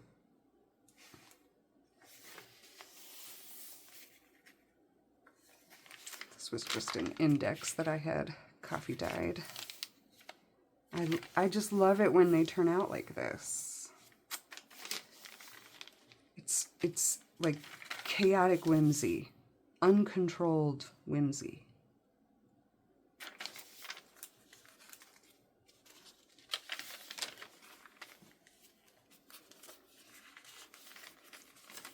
Just from a bag from thrift books. This is from a cool magazine about journaling and breathing exercises. This is that vintage book on type settings.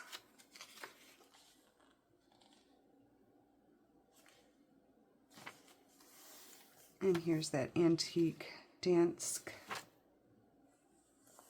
Encyclopedia England. This was in my bottomless collection of antique and vintage postcards. This one, when I got it, it was in a lot of postcards. And the person, a person, I don't know who, had actually cut out the corner that had the stamp on it. And that made me so upset. And then the rest of it said, like, there was something scribbled on it. So I just cut out the pansies and put it in the pansy book, which then has my 1981 Schumacher wallpaper pattern for the back cover. I love that. So this is, I think I called it greeting card because it's the same size as the greeting cards, but it's called Pansies. Oh, and it has vintage feed sack fabric over the spine. Okay, and then this is the one that is sold. Bluebird. I love that fabric. A friend gave me a stash of fabric Let me move these so you can see a little bit better. All of the trash. Isn't that pretty? And I loved the artwork even on the inside. And I mean, it says get well, so you could definitely send it as a get well to someone, the whole journal. But you could also just collage over that and, you know, use it however you like. New Beginnings greeting card collection, Daphne Brissonnet, Wild Apple. I just love that. It's like an old farm scene. Such pretty, tiny little bits of art. This is from that Hammond's nature book. So I did try to go with the colors here and with birds. I tried to get bluebirds. I didn't have many at the time. There was a bluebird on this decoupage napkin glycine bag. Isn't that pretty? Oh, I love these. This was a journal, like a blank journal at the Goodwill outlet bins, and a ton of the pages had this cut in them. And I thought, I can still use that. I'll just repair it.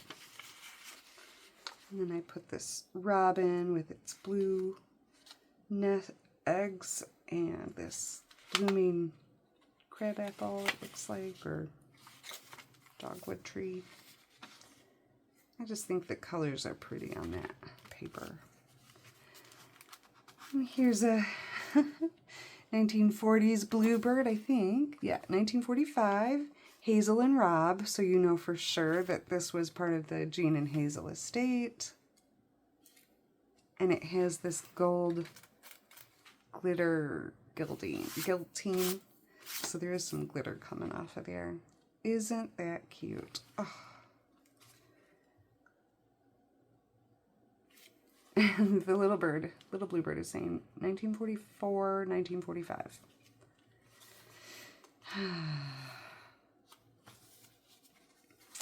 Okay, and then this was from I think it's Birds of North America. This is another one that's in the other room. And there's the bluebird.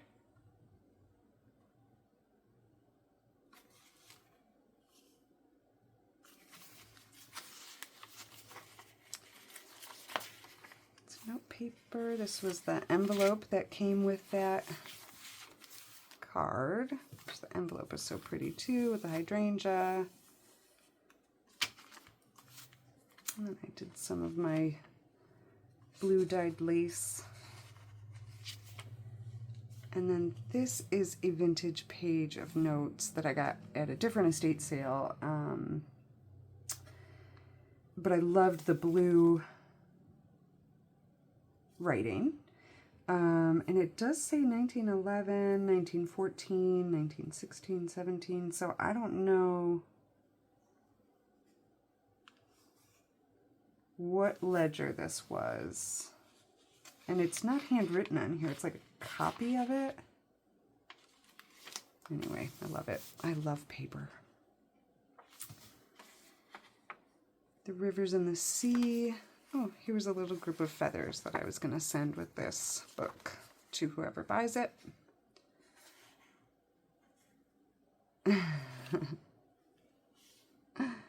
Oh, I love that little book. Some feathers I cut out. This was a children's book on feathers. This was from a freebie digital kit. This is a cool set of tarot cards that I have. It's called Synchronicity, and this is the actual Synchronicity card. And I just think that is so pretty. And then I just did this cluster of fabrics that kind of went with it on here. And then this is like a pocket, so it could fit on a piece of paper like that. as a bookmark, and then it could hold goodies in it as well. But it will, you know, it'll slide off.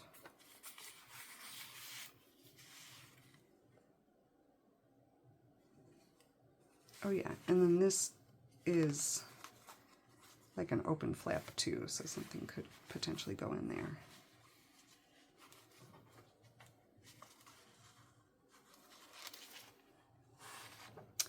That was really cute. Forgot I did that.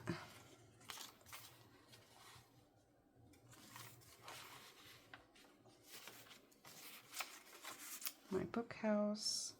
I liked the colors. That teal illustration.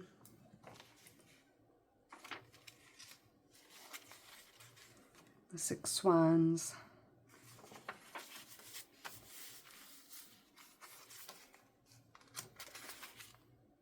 I just fussy cut that bird out of something, and this was like the inside cover of another book. And I just liked the pattern of the paper. My book house, it's like a tree house, and it has these bird feet as the, like, tree trunk.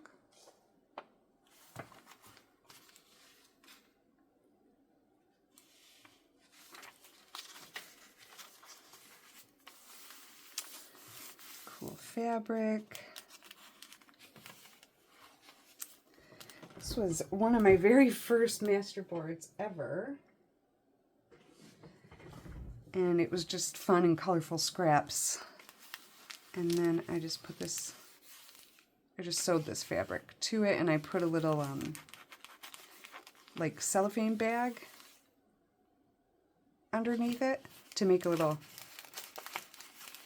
extra sound. Edith Holden drawings.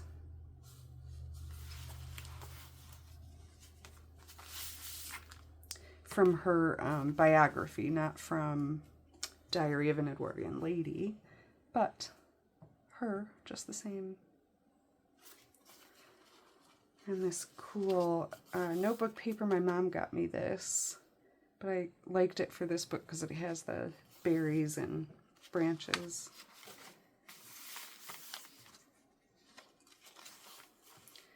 A little duck butt.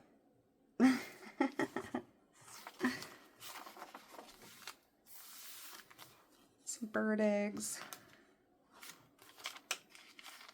Chicken. Ooh, that stuck through there. This is like a, I don't know, like a tissue-y rice paper, fiber paper of some sort. And I just glued, I fussy cut her out of a 1920s children's book, that bumper book I think I mentioned earlier. And then I thought it was cool with this paper, you could see through the glue, like, made it see-through. Colors were just right.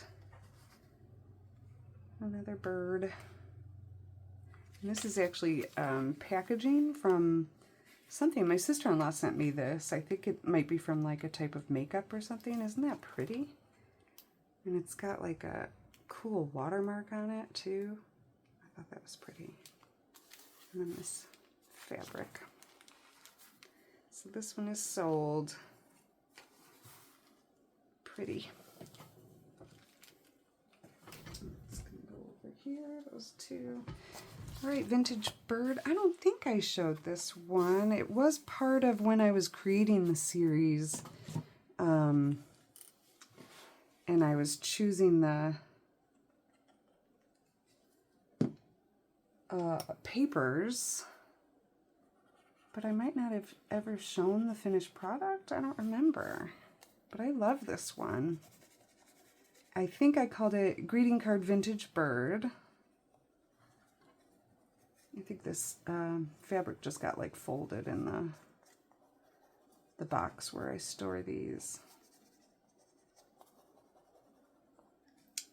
So we fix that. And, ooh, Come on.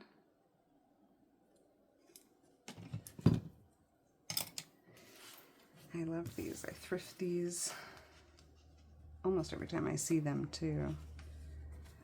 They are the Colonial Williamsburg Foundation collection. I liked them. With my 1981 Schumacher wallpaper behind it, and then the fabric on the spine and the back is birds and berries. And so the card opens here and it's blank. And then that turned out cool.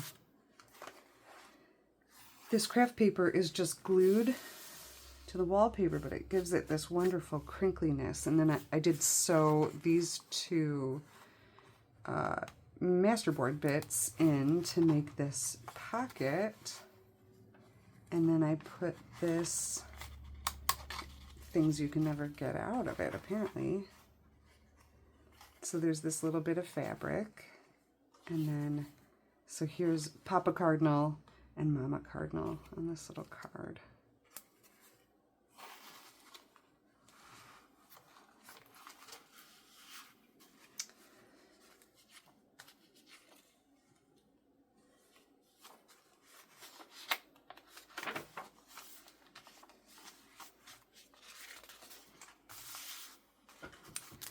And here were some more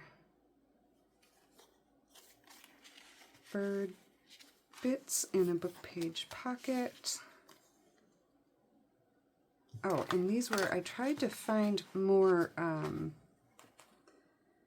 know if it was a pheasant, or I tried to go for pheasants wherever I could find them. I just collaged on the back of those. A Night at the Laurels. So that's a pocket, and then that's a pocket.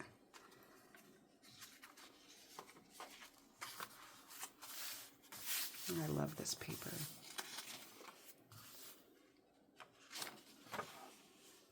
This is that 1930s children's book about art. And I just thought the colors were good. Here's the envelope for the card, and I covered the inside of it with some of my coffee dyed paper. And then this is 1936 like postcard where someone wrote this part of a note, something about sauerkraut cake. But the thing I really think is cool about it is that the postmark says, buy U.S. savings bonds, ask your postmaster. And then this was cool too. This was like when you would get pictures printed at the pharmacy or wherever, you'd get the little bag. And I thought it had a date, 1953, La Crosse, Wisconsin. Oh yeah, I was going for a red, white, and blue kind of thing. So it's a little bit Americana, a little bit bird, and that would explain why I went for this red, white, and blue ship too. And then the eagle. And then in here I tucked a tarot card with bird on it. Truth, clarity, and justice.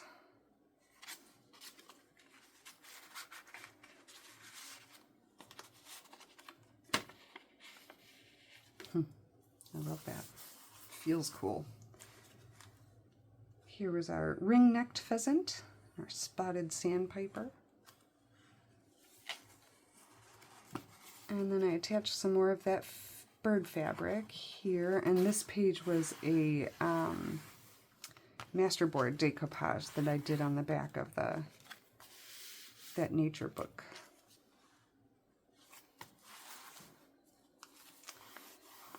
from that nature, this is from a different nature book, actually, I think.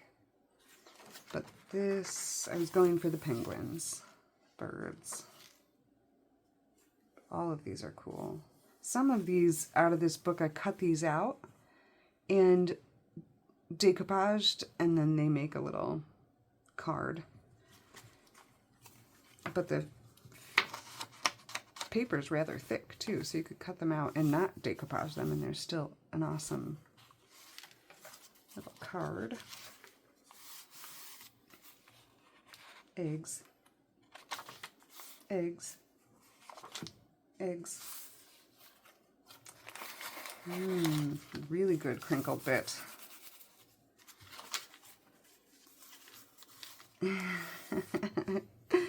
Isn't he fun? That was a beautiful book. That was a 1960s book about birds. Children's book. Whoops. I missed a whole wonderful page. Okay, I've been practicing my Roman numerals. So let's see.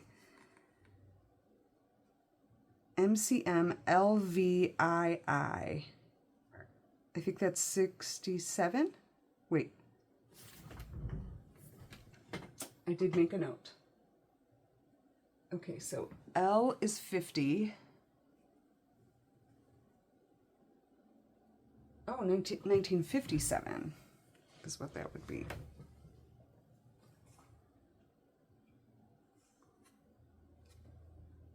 By Mabel Watts. Illustrated by Marge Opitz.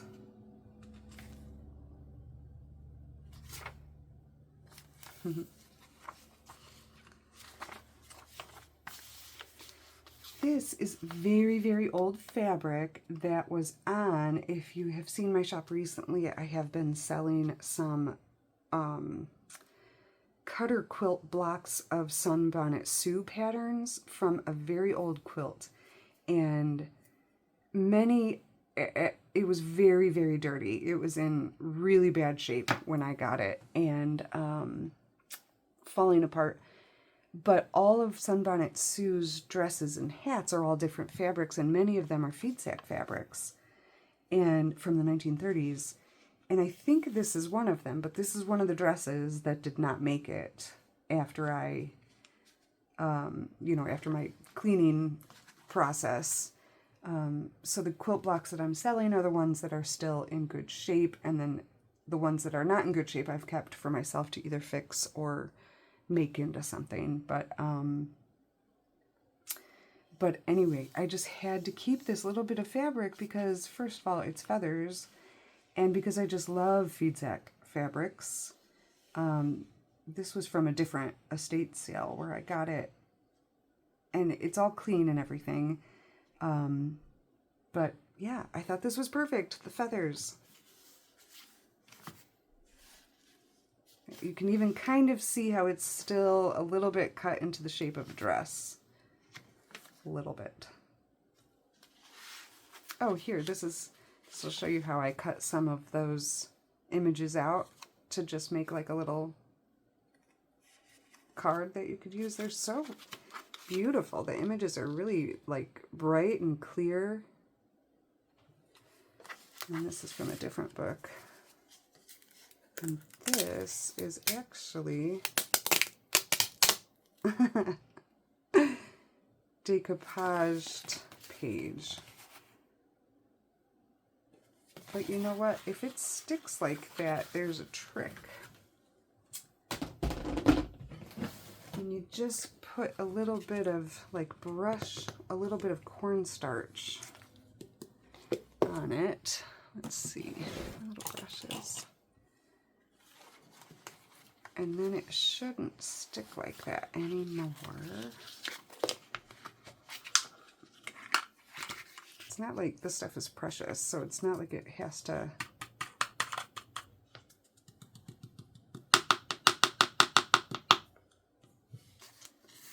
It's not like it's a terrible thing if it sticks to itself, but you probably would be like, what the heck is this trash that she sent me in my trash journal? You should be able to just brush it on. Same thing with the spines of these books. If, like in this one, I've left it open, and you can feel a little bit of the sticky from the tape, but this will serve the same purpose there too. Make it less sticky.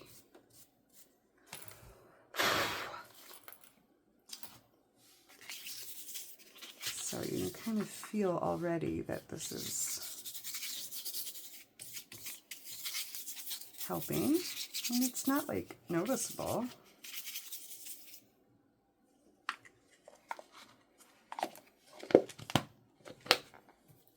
Always looks a little bit suspicious to have this container in my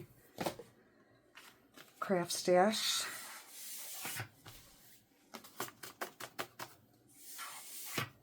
There. Hopefully that will fix it.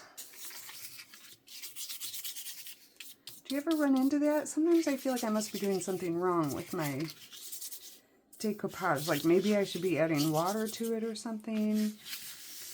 And this one, the medium that I used, I think, is this Gel Brilliant Acrylic Studio. And it seems like the Mod Podge Satin and the Mod Podge Matte aren't quite as sticky, but they're still a little sticky sometimes. But this one leaves quite a stick.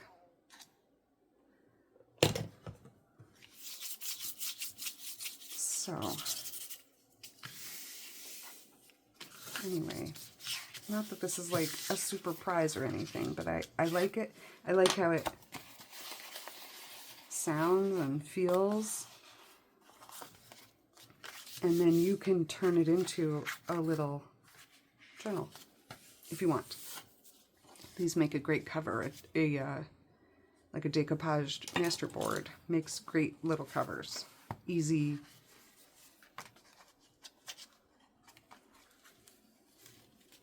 Okay, so that was in this little freebie or added ephemera pack here.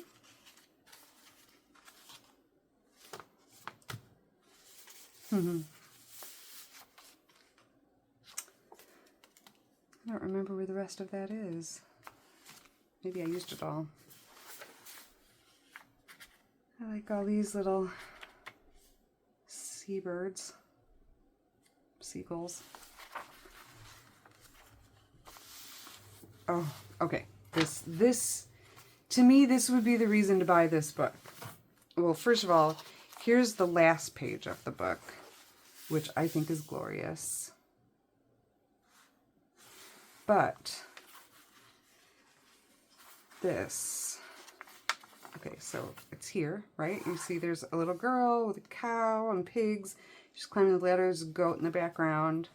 Already cool. And then it opens like this, and you can see she's climbing the ladder to this guy up here who's going to get the lantern. And then it opens like this, and we've got the rooster here and the rooster here. So I wanted it for the birds, but how do you take apart any bit of this glorious book? Flap, flap, flap. So anyway, to me, that is like a prize possession. Let's put a little scrap of this extra sturdy shipping paper in there. Oh, not quite the last page, but almost the last page. That one is so pretty. There's another one. An alligator. Another gull and the mourning dove. And our cardinal friends on the back. And I did not plan this, but this bit that had been decoupaged on the back of this has this little whistle poem, which I thought was appropriate for a book about birds. I don't know why. So that one is greeting card Americana bird, or red, white, and blue bird. Okay, next one. This one I just did the other day. I have forgotten to really talk about how I've evolved here. But this would be like my very favorite. I don't know. Never mind. I like them all. I like them all. So this gorgeous greeting card is the Marjolaine Baston series from the Netherlands. Currently considered the most important nature artist in the Netherlands. From her work table in front of the large window in her home, which is surrounded by dense woods, and in the grand tradition of Dutch nature painting, she gives form to her passion for everything which grows and flowers. I don't think I read that before. I love it. So 1993, a Hallmark series of hers. Isn't that so wonderful?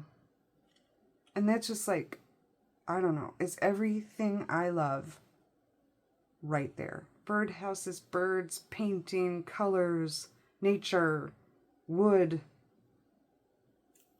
paper. And the inside says, our friendship means so much to me. Let's always stay in touch. So I think I called this one Friendship Birds. And I just put this little, this is actually a vintage key on here, which I really can't show you right now. And this little, just some doodads. And then I tried to kind of stick with birds gathering for their nest type of feeling. So like this cluster that I did here is like a bird's nest grouping. There's actually the inside spine of an old book in there that I thought made this perfect cluster bit.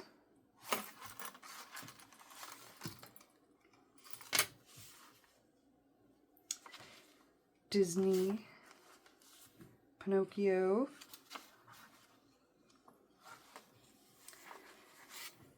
Okay, so then here is this winter scene bird with, I have collaged a masterboard on the back. But then, oh, and I put this bird fabric in again with the little chickadee. But it's like I sewed it in several times, so it's like nice and sturdy, but it's a little bit loose for just the one tag, but I didn't want to put too much in to make it heavy or anything. So I did another little bird nest cluster on the back that I loved, and this is that feather fabric again from that skirt that we saw in the other bird book, which is funny because I made that other bird book a long time ago, and this one I just made the other night. I can't believe that tiny little skirt that fell apart has now made two really beautiful parts of books.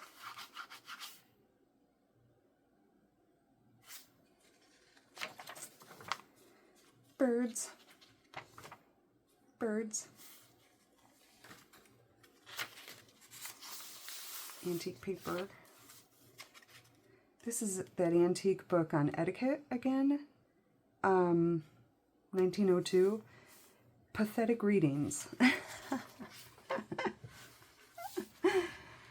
I don't really know what that means, but I love it.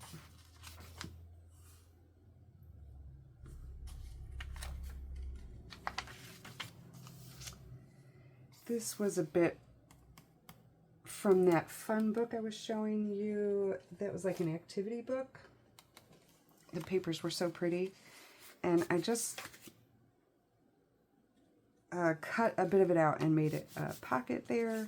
And then we've got this American magpie. I just love it. Like, what's he doing? Somersault? Or is that like a normal thing a magpie does?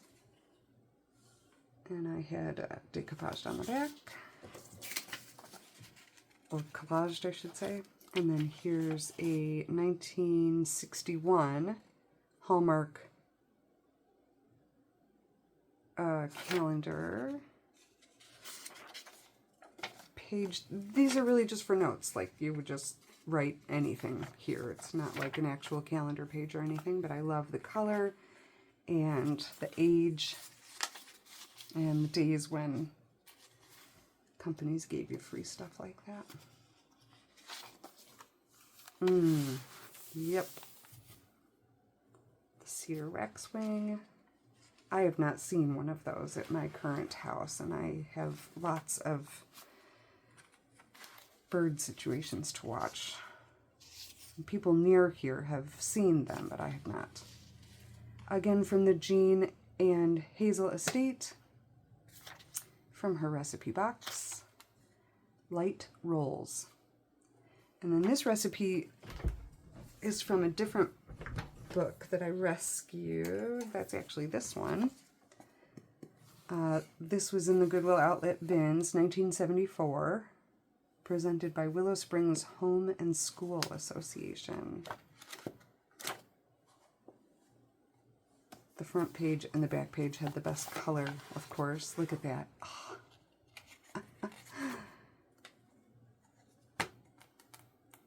But I love the typewriter font.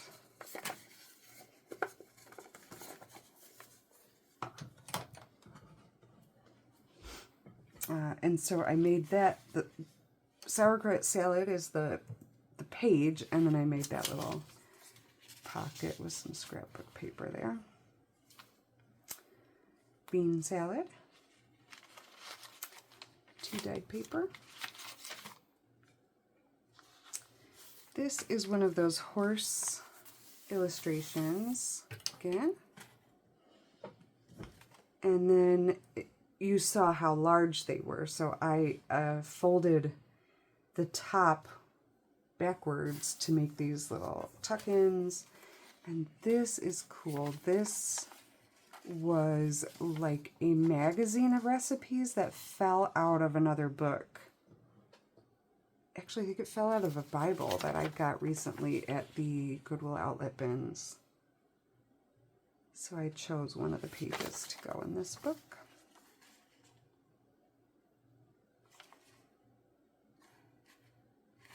I'm trying to remember why I chose this one, but I think it was because of this, even though it has nothing to do with it. I was thinking of Henny Penny, like a bird.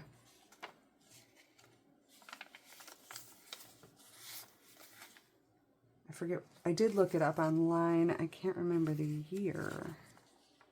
And I don't think it says here.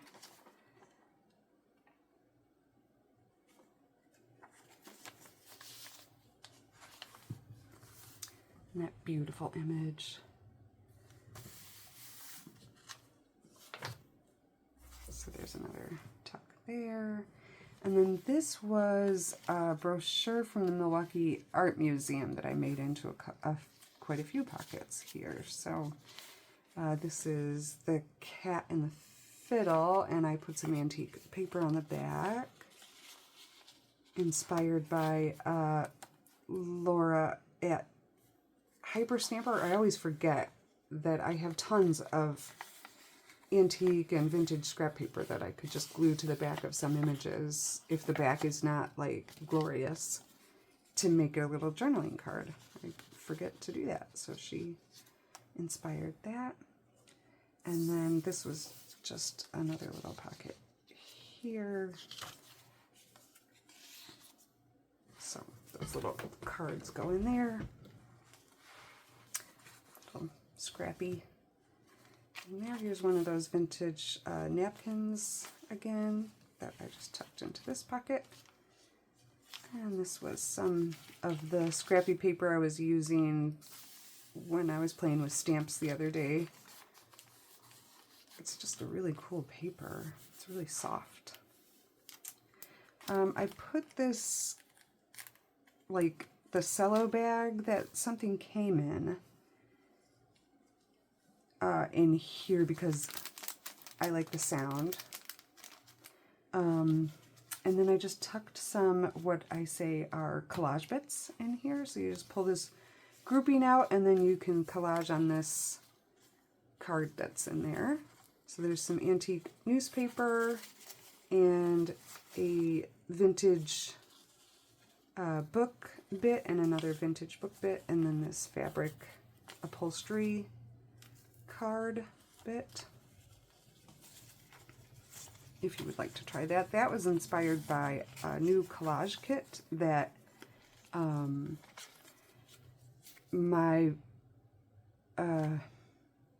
house of books put out, which is really cool. If you are looking to, you know, collage and you just don't know where to start, they have got some great kits on there.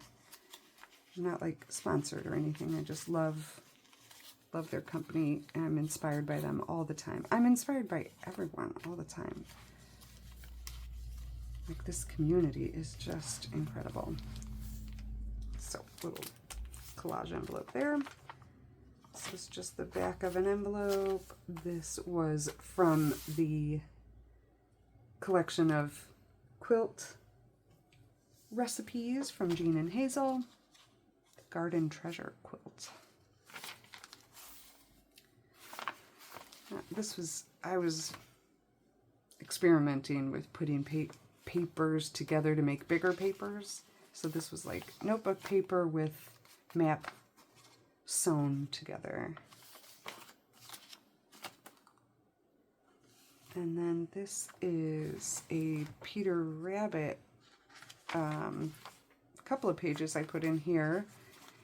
And I recently came into some Peter Rabbit stickers. They don't stick very well, so I have to glue them in, but I included that there too. And some other vintage stickers.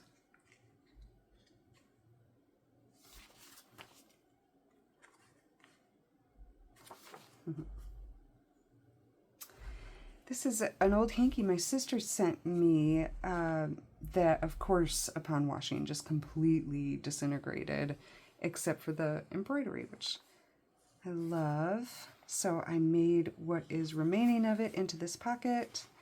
And then there is this vintage coaster. I think it's vintage. That I put in there. I just put a little, like, matching heart ribbon in there.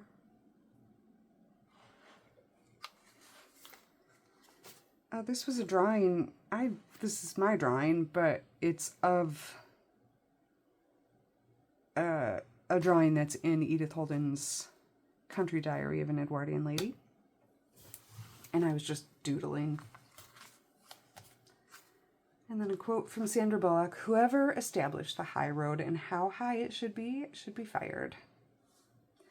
And here's the envelope from the card. The envelope is so gorgeous even. And that made the back of the journal too. And then I just put in one of these cards from the Maggie Holmes collection in here. So that is greeting card Friendship Birds, I think, is what I called that one.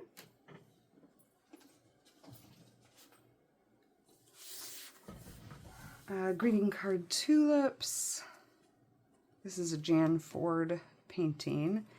I might have shown this one in a previous video, but what I've covered the spine with here is actually part of a blouse that I rescued from the Goodwill outlet bins. I liked the color, I liked the trim, so I saved it.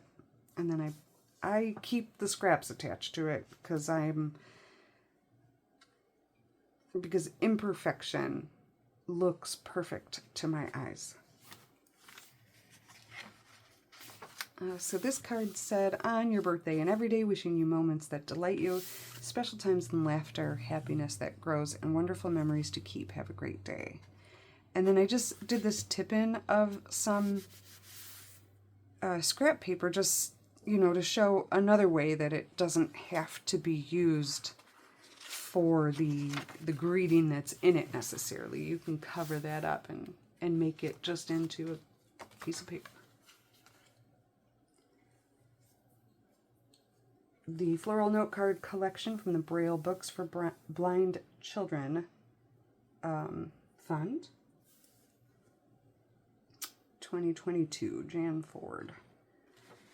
Here is some fabric bits from the Jean and Hazel estate. This one and this one. I think they're feed sack fabrics. They were pre-cut into quilt edges. And then this was lace that came from another shirt. Not the same shirt as this one, but it was funny that the trim is so similar.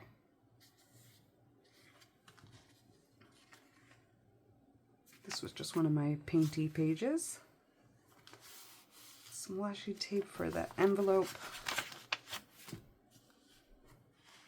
This is like a, it's not a postcard, it's like a vision board card, if you've ever seen those collections. And then I just put these picture corners in.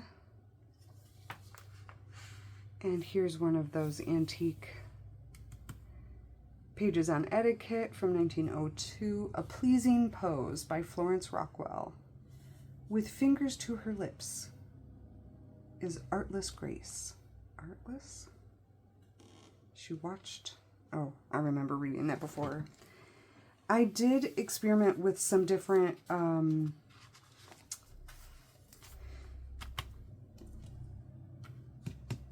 you know, decoupage agents with this old paper to see if they would, you know, which one was the best. And it turned out that the Mod Podge satin, actually, I think I liked the best for this paper. It just kind of, it makes it a little sturdier because it's very old. So you can see there is a little bit of, you can see the brush work there. Some scrapbook paper. This vintage book. Flopsy, Mopsy, and Cottontail.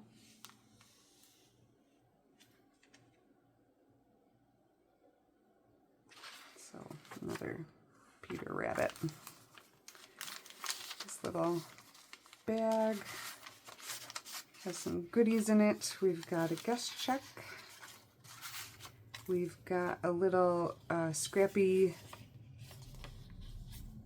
notepad here of all kinds of colorful scrappy bits.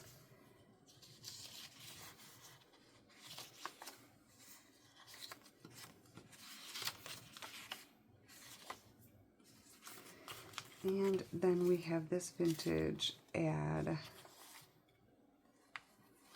from November 1958 from the Workbasket magazine or catalog. Learn flower arrangement. Here's a pocket protector. Oh, you can turn your old fur coat into a new cape. Gigantic dinosaurs for $1.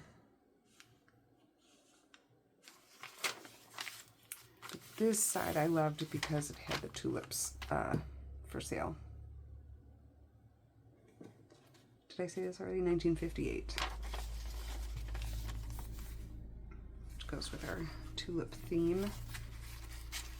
This is more paper from that activity book. And I think I have this in there backwards like this because when you turn it over you can see it doesn't matter really. Those are the goodies in there. And one of our Hallmark book pages from 1951. And some tulip stickers. And just a little receipt. And then this is an order form from the work basket where you can request your subscription.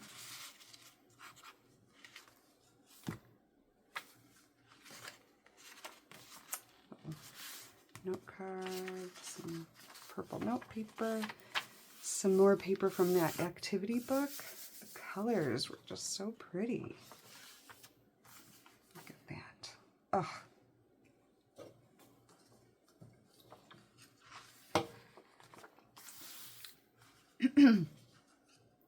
On the beautiful blue Danube. So this page, this is the back, and this is a lovely like decal sticker page that my sister-in-law sent me. So when I kind of collaged on this page, I left that peel and stick note in there just so that the new owner would know that this is indeed a peel and stick decal if they wanted to use it that way. And then here's more of that blouse. Greeting card tulips. This one I have for sure never shown in a video. This is one of my very first books. One of the very, very first. And I made this bookmark for it, which is just a collection of found things. There's some vintage jewelry. These were actually like the little identification markers for wine glasses from a long time ago. I don't even remember. These were from a friend's wedding in 2007. 2005. 5, 6, or 7.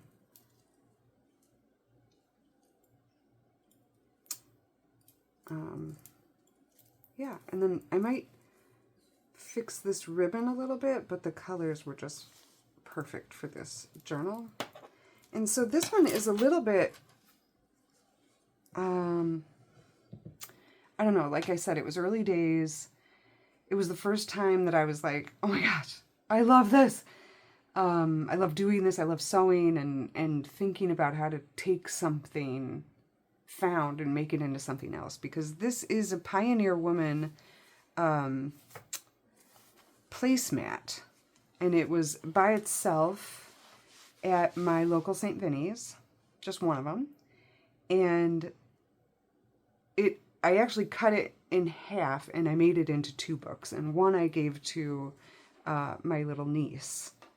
It made it into a children's book, but then this one I made into this book, and I don't have to take these all out, but just to show you. So I cut the placemat in half, and it's still rough edge at the top here, but I did sew it up, and then I sewed in this vintage heart lace, and then I hand stitched the tips of each of the hearts so that, you know, so it didn't flop, and so that these pockets would hold even if it was like standing. So yeah, it's one signature bound in. This was her Sweet Rose pattern, and early days I just wasn't sure how things could be reused and sold. And so I did ask permission, and they were like, we love it. Show us what you've got when you're done. You know, what a great idea. So, yeah, Pioneer Woman was like super encouraging, or her team. And these were just some scrubby bits. Actually, these were some scraps that came from Jess at Paper Terrace. I think these were one of her freebies on her Patreon. And I just put them on cardstock. This was something else. This was some thrifted card goodie. But yeah, early days, I love her. I love Jess at Paper Terrace. She does some really amazing stuff. She has inspired me every day. This was just some cute paper that a friend had sent me.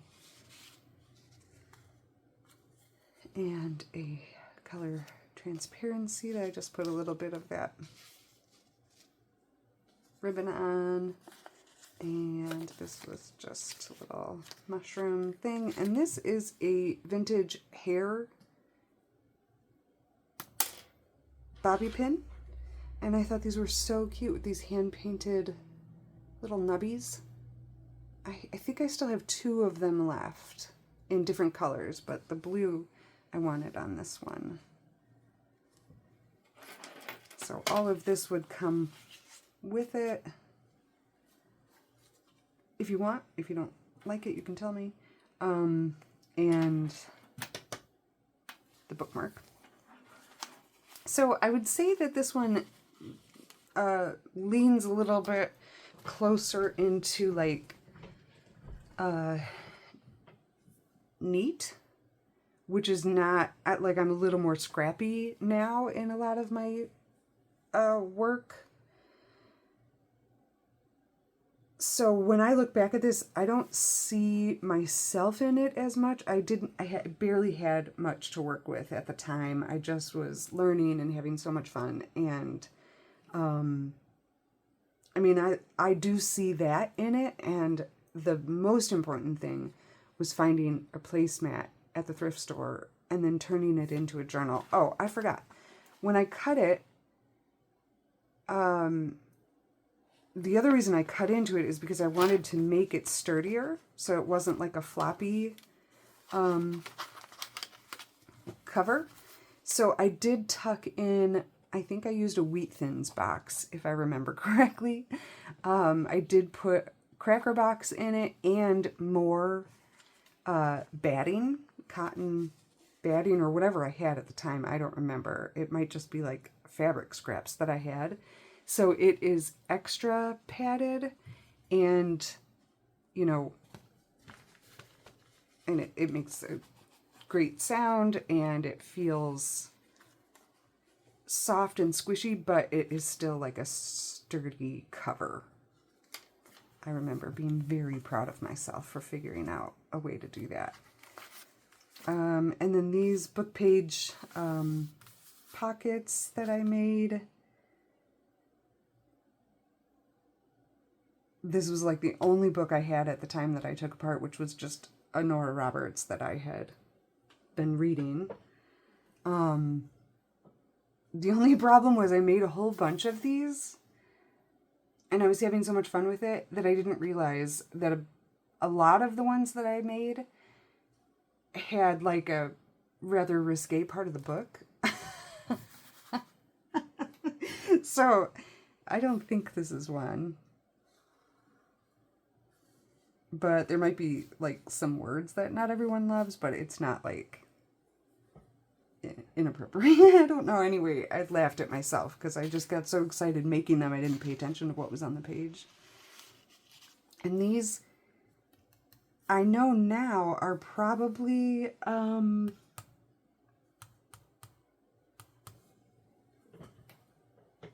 Griffin. But at the time, I had just found this random package at Goodwill that was, it had no label or anything on it. So I just sewed it in to make that little pocket. And these were some cards I had found at Goodwill. The guest checks I had found at Goodwill. This was some scrap paper. Some friends and I were, well, we still are. We trade all the time. Goodies. And then this was at another thrift store, this awesome ribbon. I still have a bunch of this. And at the time, this was one of the only fabrics I had found. And this was Dollar Tree lace. Oh, man. So I guess I was going to say it leans a little bit into like card making looking to me when I look back, rather than the scrappy books I make now. But yeah, I love how neat and tidy and colorful, and I have like really good memories as I'm going through this right now. This was another bit that came from Jess at Paper Terrace in one of her freebies. And this is from the Maggie Holmes. I had thrifted that. This was a freebie digital. I think that was a freebie digital. I did a lot of freebie at the time. I mean, I love the idea of how much junk journaling can be done for free. Literally out of things you have. Like the background of this is actually Trader Joe's, like the paper you can get when you go into Trader Joe's. And then everything else has been thrifted, or they're freebies from online, or friends gave them to me. Yeah, nothing in here was full price, except for these metal bookmarks. I did buy the metal part there, and the lobster clasps, which I wish I hadn't, because now I have found a million of them thrifting. But I was just, you know, I was new and excited, and God, that's so cute. Good job, Liz. Here was the envelope that I had just put some lace and washi tape on. I guess I had purchased some washi tape. And then this was from that Trader Joe's catalog also. It's like a little train. This is like a velvet ribbon I had found at St. Vinny's. This was, okay. I had at an antique store found that bumper book I was telling you about, this children's book from the 20s. It's amazing. It's gorgeous. And when I was first learning about all of this, I thought I'll take a picture of it and I'll use the printed version of it, because I was learning about how people make their digitally, graphically designed digital files that we use. And so I made this, but then I didn't realize that you can't, you know, if it's copywritten, you can't reuse it unless it's officially 100 years old. And even then, sometimes there's, well, for the most part, I think you can if it's over 100 years old. But anyway, I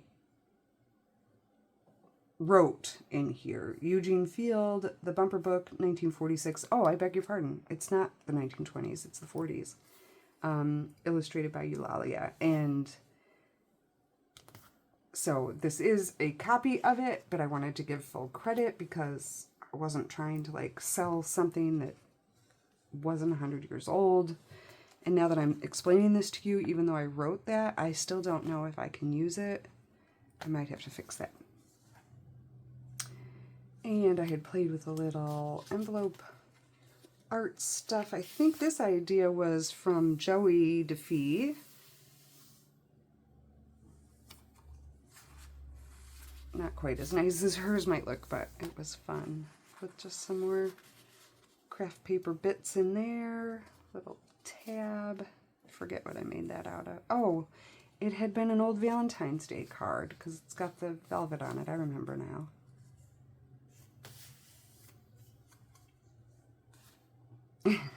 I like this place and could willingly waste my time in it. From As You Like It. I remember that. It was like hidden behind this card. Oh man, I love junk journaling so much, you guys. It has just changed my life completely. This little pocket I made. Oh yeah, one of the other first ones that I made was for my niece. And I've promised my other nieces I'll make them, and I've not finished any of them. But I did make Hannah's, and it was really, really gorgeous. I did film it, but I never put it up on YouTube. I wonder if I still could. But I had bought a new pack of like Walmart craft paper because the theme was sunflowers, and although these are daisies, it had a lot of sunflowers in that book too.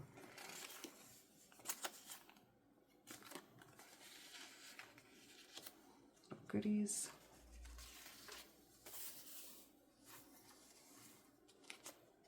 Coloring page, and I hand stitched a little tabby on there and a cluster.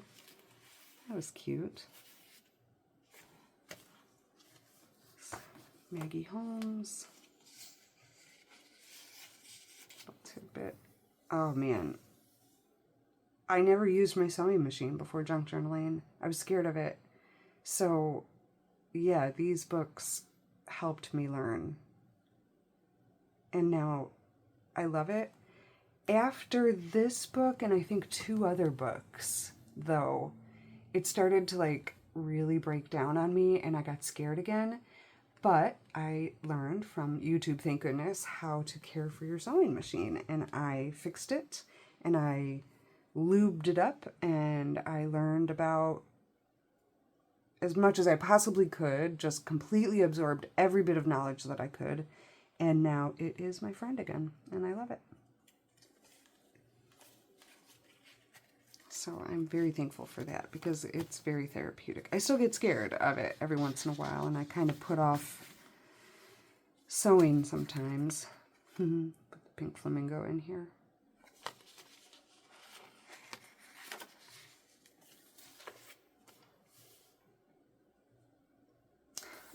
Cute how I did that. That's scrappy.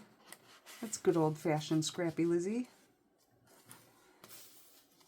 And a greeting card. Classic Lizzie. Oh, look at this little eyelet goodie.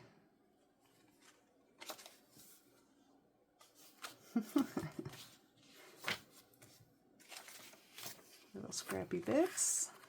Oh, that's a little pocket. This is not a vintage postcard. I know that now. Actually, it's probably vintage. Yeah, 1990. It is vintage, but it's made to look antique. It's so cute. The little dog, shamrocks. Remember this fabric. This is fun. My tea-dyed paper. I guess it's a little bit more of everything you see in me.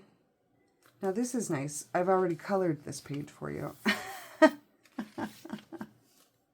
Oh, this was my packaging when I had it in the store. Just a little tidbit of stickers here. A little fabric pocket. This was from Jess at Paper Terrace also. I remember my sister-in-law sent me this ribbon. It was like the only, this and this were like the only ribbon I had at the time.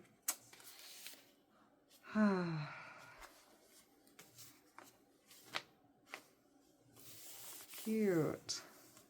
Here's the other part of that bumper book illustration. This pink trim, binding tape stuff, I am just now almost out of it. So this was 2 years ago. So that's how long. And now I have a huge bin of all the different colors of binding trim. Oh, I'm such an addict. It's a little fabric bit and another little card here, and it looks like I decorated this envelope. That's really cute. It has like a velvet tape there.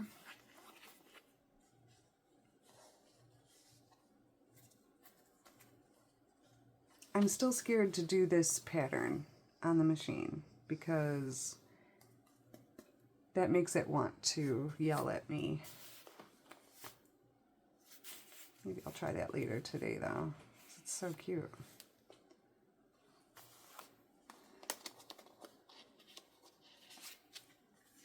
I think this was Jess also. Oh, she sent some nice stuff. And this, I think my sister-in-law had sent me this little, or maybe this was from Jess too. Maybe it was tied with this cool, funky thread stuff. So all kinds of goodies in here. Is this a pocket? Yep. Ah, this was my favorite. So this was the very first vintage children's book I think that I had thrifted, and it is The Old Lady and the Shoe. And I love it so. And then this was a freebie from Artsy Fartsy Life. Oh, and one of the first washies I got from Dollar Tree. Diet Pepsi cardboard. Cute. Oh yeah, and I had thrifted this apron. I just used some of this fabric again the other day. I love it. And I can't identify it. It looks a lot like a Joann's Fabric favorite, but it is not the same. I haven't identified it yet. But this was the pocket on the apron that I thrifted, and I just cut the pocket out and sewed it into here. And then I had made a little scrappy notepad.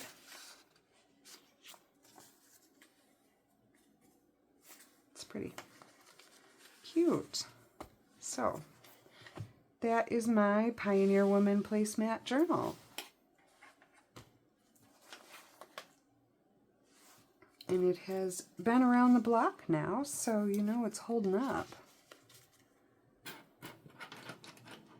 It is on my Etsy shop now. It wasn't for a long time, and I had it in my shop for a while, my rented space in town. And I tried to sell it at a flea market. No luck. But it's pretty. And I did the same thing to the inside of the back cover as well. It's got like a chipboard in it and then some added batting, so it's better than placemat material. Well, that was fun. I think that pattern by Pioneer Woman is called Sweet Rose. Okay, this sunflower one is, I don't think it's a greeting card. I think I just call it Sunflower. And this was just kind of I put a couple different fabrics on chipboard, but it was one of the first ones that I tape hinged together, and it's holding great on there. There's another lady book. Sunflower. Oops. Oh, I remember this one. So cute. Got some parchment paper in there. Antique music paper.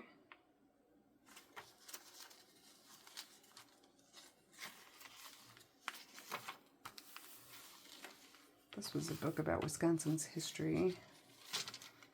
This is from my book house. I just love the color of the paper. Little business envelope window. Some Maggie Holmes cardstock. Ooh, that feels cool.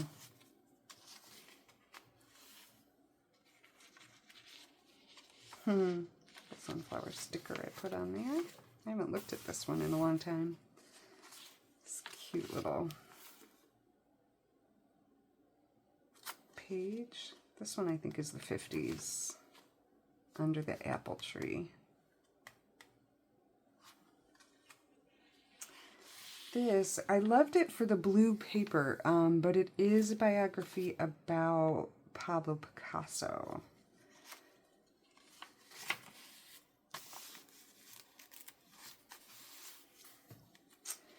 And 1953 Coronet advertisements.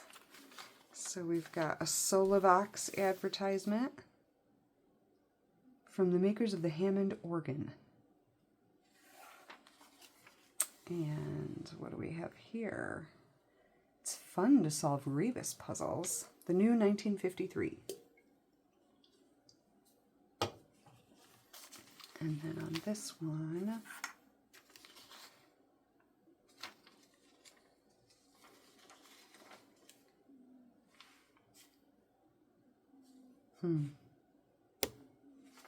travel.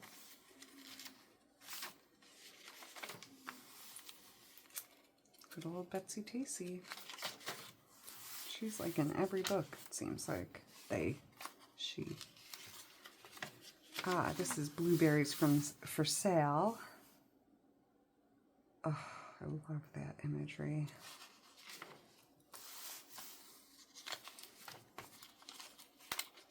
Craft paper. Tape hinging makes me a little less limited in how many pages can go in, because like if you're doing a pamphlet bound sewn in signature, you can only do so many pages before it won't kind of hold together. But tape hinging, you can just go and go. I love that book too. There's an old one. Travel book on the Cotswolds. East Leach.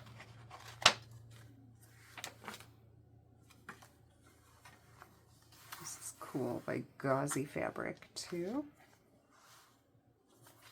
And I did a hard spine on that one. It's cute. All right, this was the Prairie Wildflowers wallpaper series. So this is like a wallpaper border, vintage. And this one is pamphlet bound. There was one other that I made pamphlet stitch bound that was tape hinged that did sell. And I have more of these that I've just not finished binding. So probably as soon as this one sells, I'll finish up another one. This fabric is so soft. This was the kangaroo.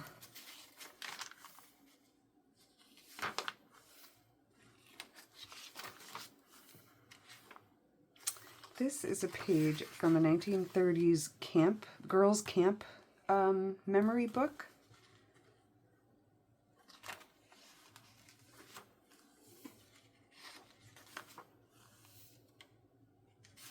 That's cool. That's the 1950s, I think. This is one of those seal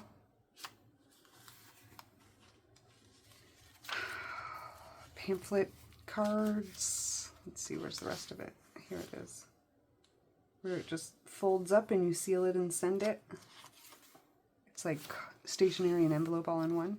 So cute. I found a package of those at the Goodwill outlet bins, actually.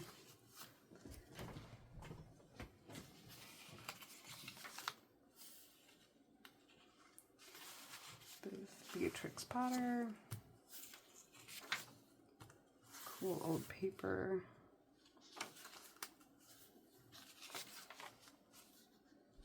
Here's that Kenmore sewing machine instruction book.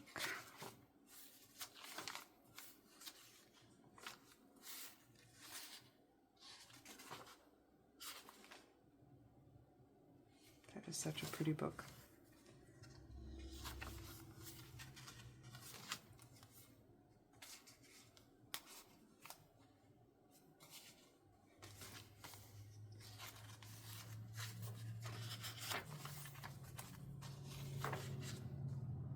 See, so yeah, since this is pamphlet bound, I had to break up this image, and that's when I started doing the tape hinging, is because I couldn't bear doing that anymore.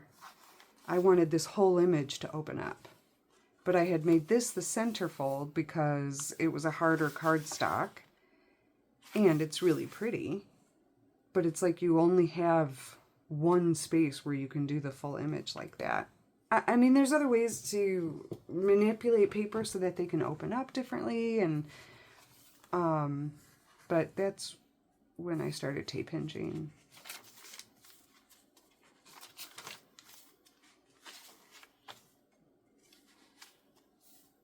I love this little book though. Just an envelope.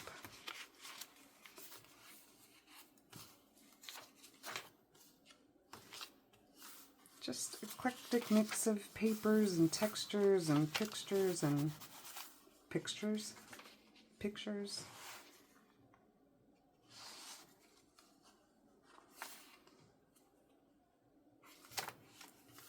Oh yeah, there. You put your stamp there.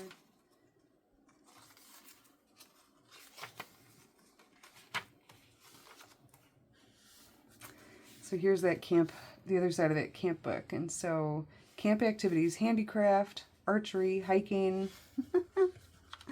Some little girl. I love it.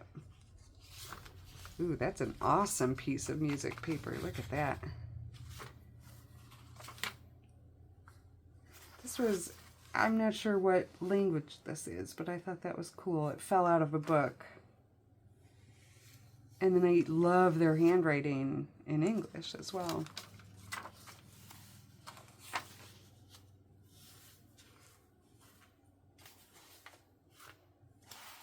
So that's that one.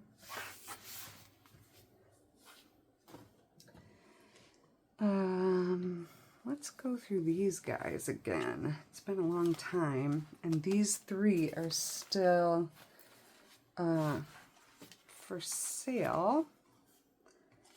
They're not 20. This one is 20. This one is, I think this one is 20, this one is 15, this one is 18. And it all just kind of depends on how much sewing and fabric and pockets.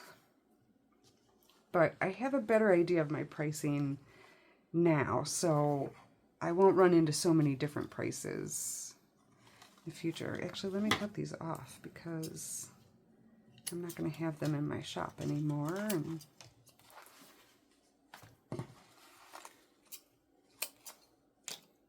gosh, those scissors are amazing.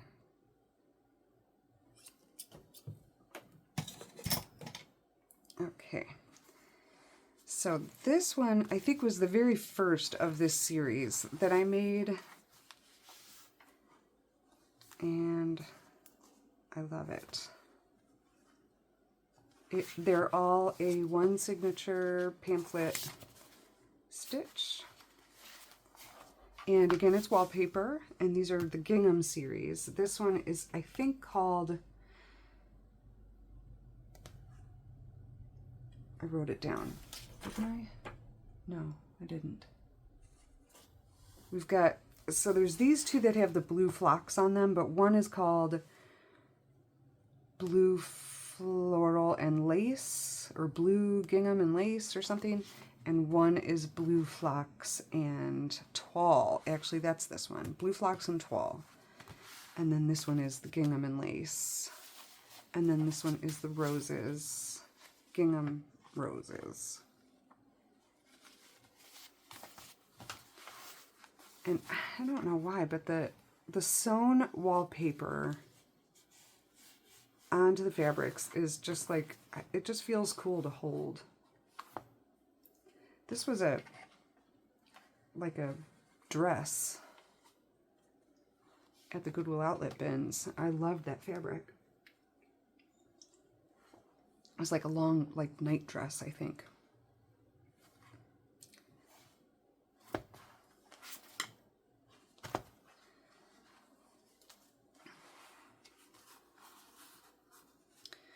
Okay, so I did a couple of, that's just a random scrap, pockets here. So there's this one and this one and this one. I guess that's what I was trying to show, is that there's 3. And this cool 12 fabric, that was so fun when I found that.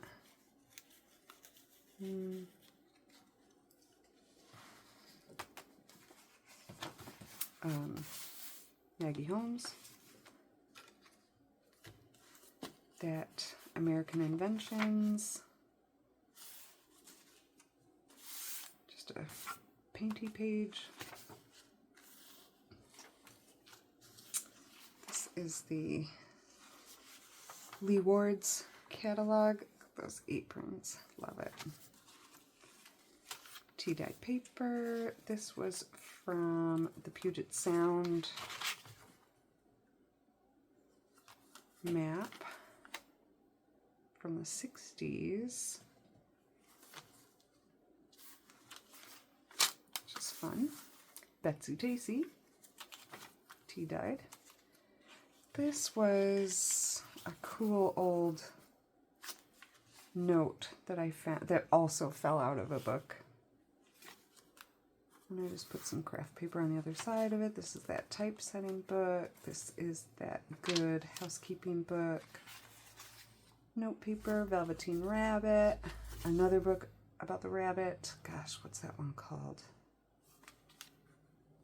Look at how pretty that is.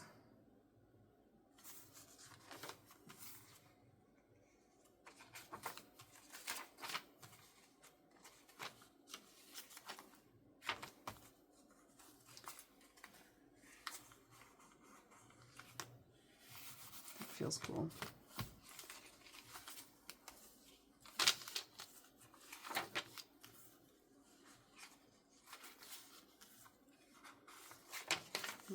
We've got our finest quality doll making supplies. Ooh, and birds.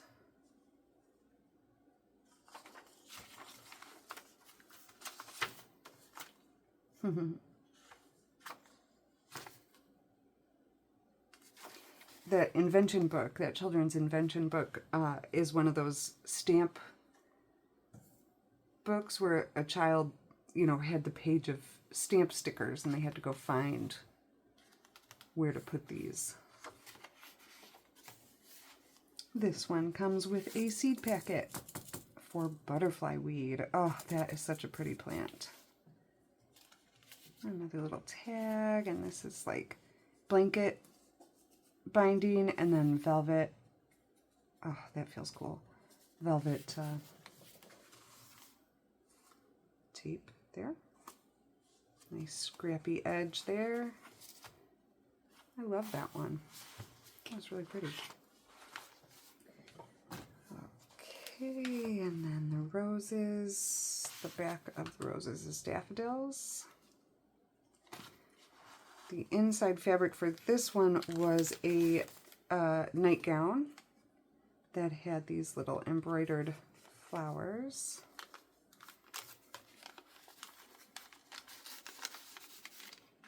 A couple of little pockets there. That's not Maggie Holmes, it's a different one, but it's really pretty.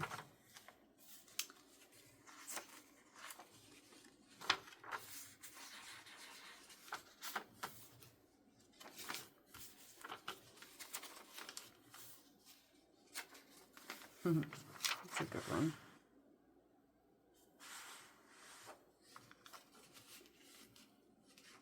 True to life plastic flowers, accurately detailed for realism and colors.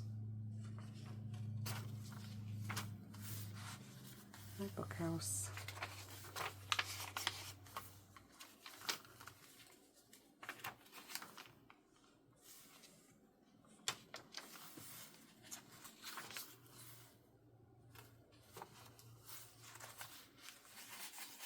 Color turned out cool on that one.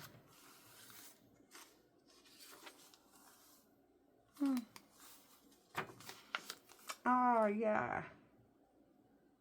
That one is so cute.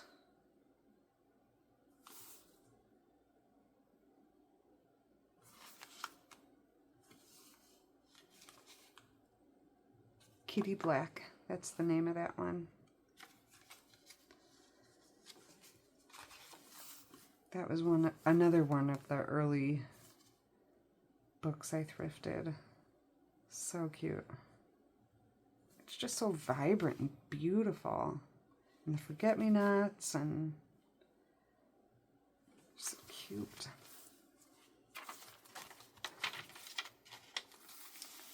Doilies.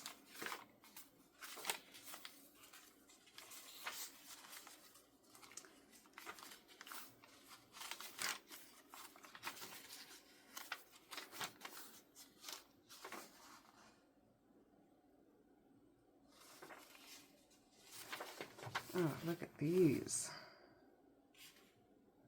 Ready-made miniature and life-size flowers of everlasting vinyl plastic.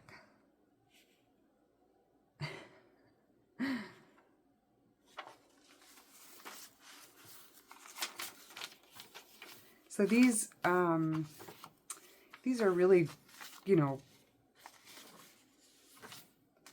I want to say bare, and I don't mean bare because, you know, obviously they're colorful and exciting, but like I said, there's limited decorating so that you can do the decorating yourself. And I add, you know, each of the books comes with some little bits of fun ephemera, but then I also do a freebie pack with the orders as well. Let's see, this one got 1954.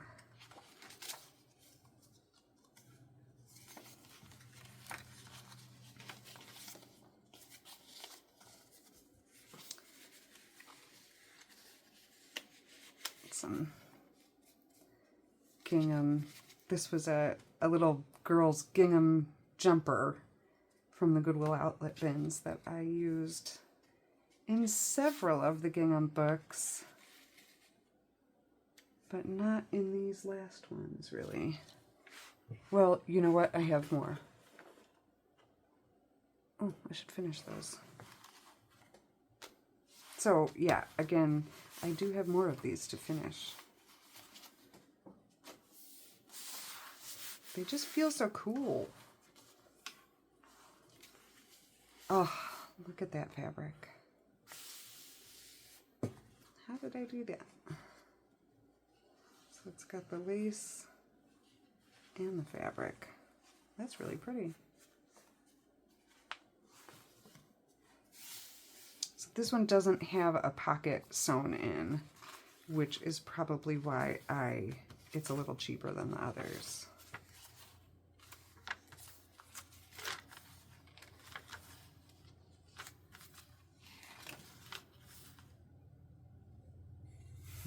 It's cute. Here's the inventor's book. Got yellow dyed paper. Little Red Riding Hood. This was tape that I made. And the cover for a pattern. Sometimes at the Goodwill outlet bins, like, I'll find scraps of things, and they're not like nasty or anything, but they just like fall out of a book. And I still think they're cool, like little pieces of paper. I do love this. I did buy this book. I saw JD from Willowbound Journals had thrifted one of these in Australia, and I just had to have it. And I found it on Thrift Books. It took a long time to get it. I don't know where it was coming from. I thought California. But totally worth it. Look at that image. That is everything. Like that's everything. That picture. It's a blessing having a family that understands and cares. Amen. So cute. And the blessing of a faith that lights your path and guides you on your way. This was a cool book on like metal die casting. My son found this one for me when we were at the bins one day. And he was like, this looks like a date and a color that you'd like, and I like the images, and it has provided. And the images are so cool, the diagrams. That's the other part of that. Aunt Martha's. I just think that's so neat. I made this tape in case you were wondering, like, what horribleness might have spilled on there. That's my artistry. Those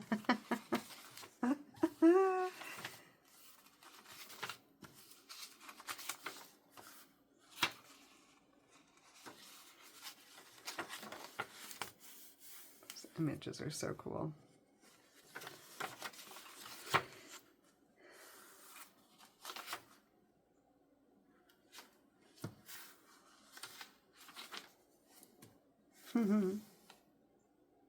It's just so funny to see these, and as a reseller of vintage things, knowing that if we come across bags like this in the wild right now, they're like highly sought after in the vintage antique booth world.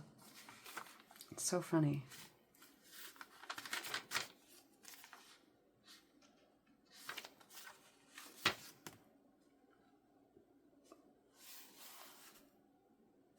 Those colors look nice.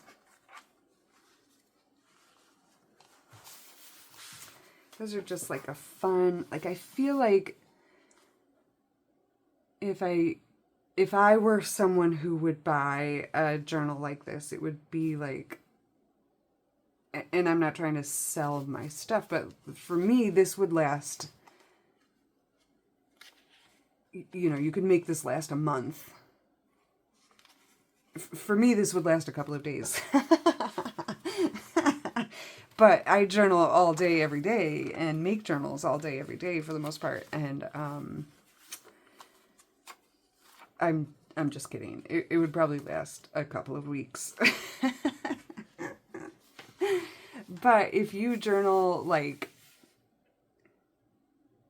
once a day, or you do a page a day or something, this would be the perfect thing to buy each month, you know, and it's definitely not, you know, it's the same price as some blank journals at Target for the most part, but you can make it maybe a little bit more you, or, you know, find one that I've made that's a little bit more you. Hopefully that's the idea. And it's just so, it feels good, and it sounds good, and it's sturdy, and I just love these.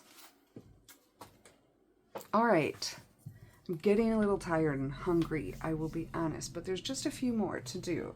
I have flipped through these before, and people are liking them on Etsy, but they're not selling. So I am wondering what I'm doing wrong, and it might be the price. So I will reevaluate that. But these are bigger, and they're pamphlet stitched, and they are made from calendar pages, old calendar pages. And I think I call these signatures, but really this is a journal. But like in my early days of journal making, if I, you know, here's my Americana journal that you guys maybe watched me make recently, the big Americana. And an easy thing to do if you made yourself a cover like this would be, if you don't have all of the paraphernalia to make signatures of eclectic pages like this, you could buy these 3 signatures and then install them in your cover. If that makes sense. Because, I mean, this one I made 2 signatures, but just for instance.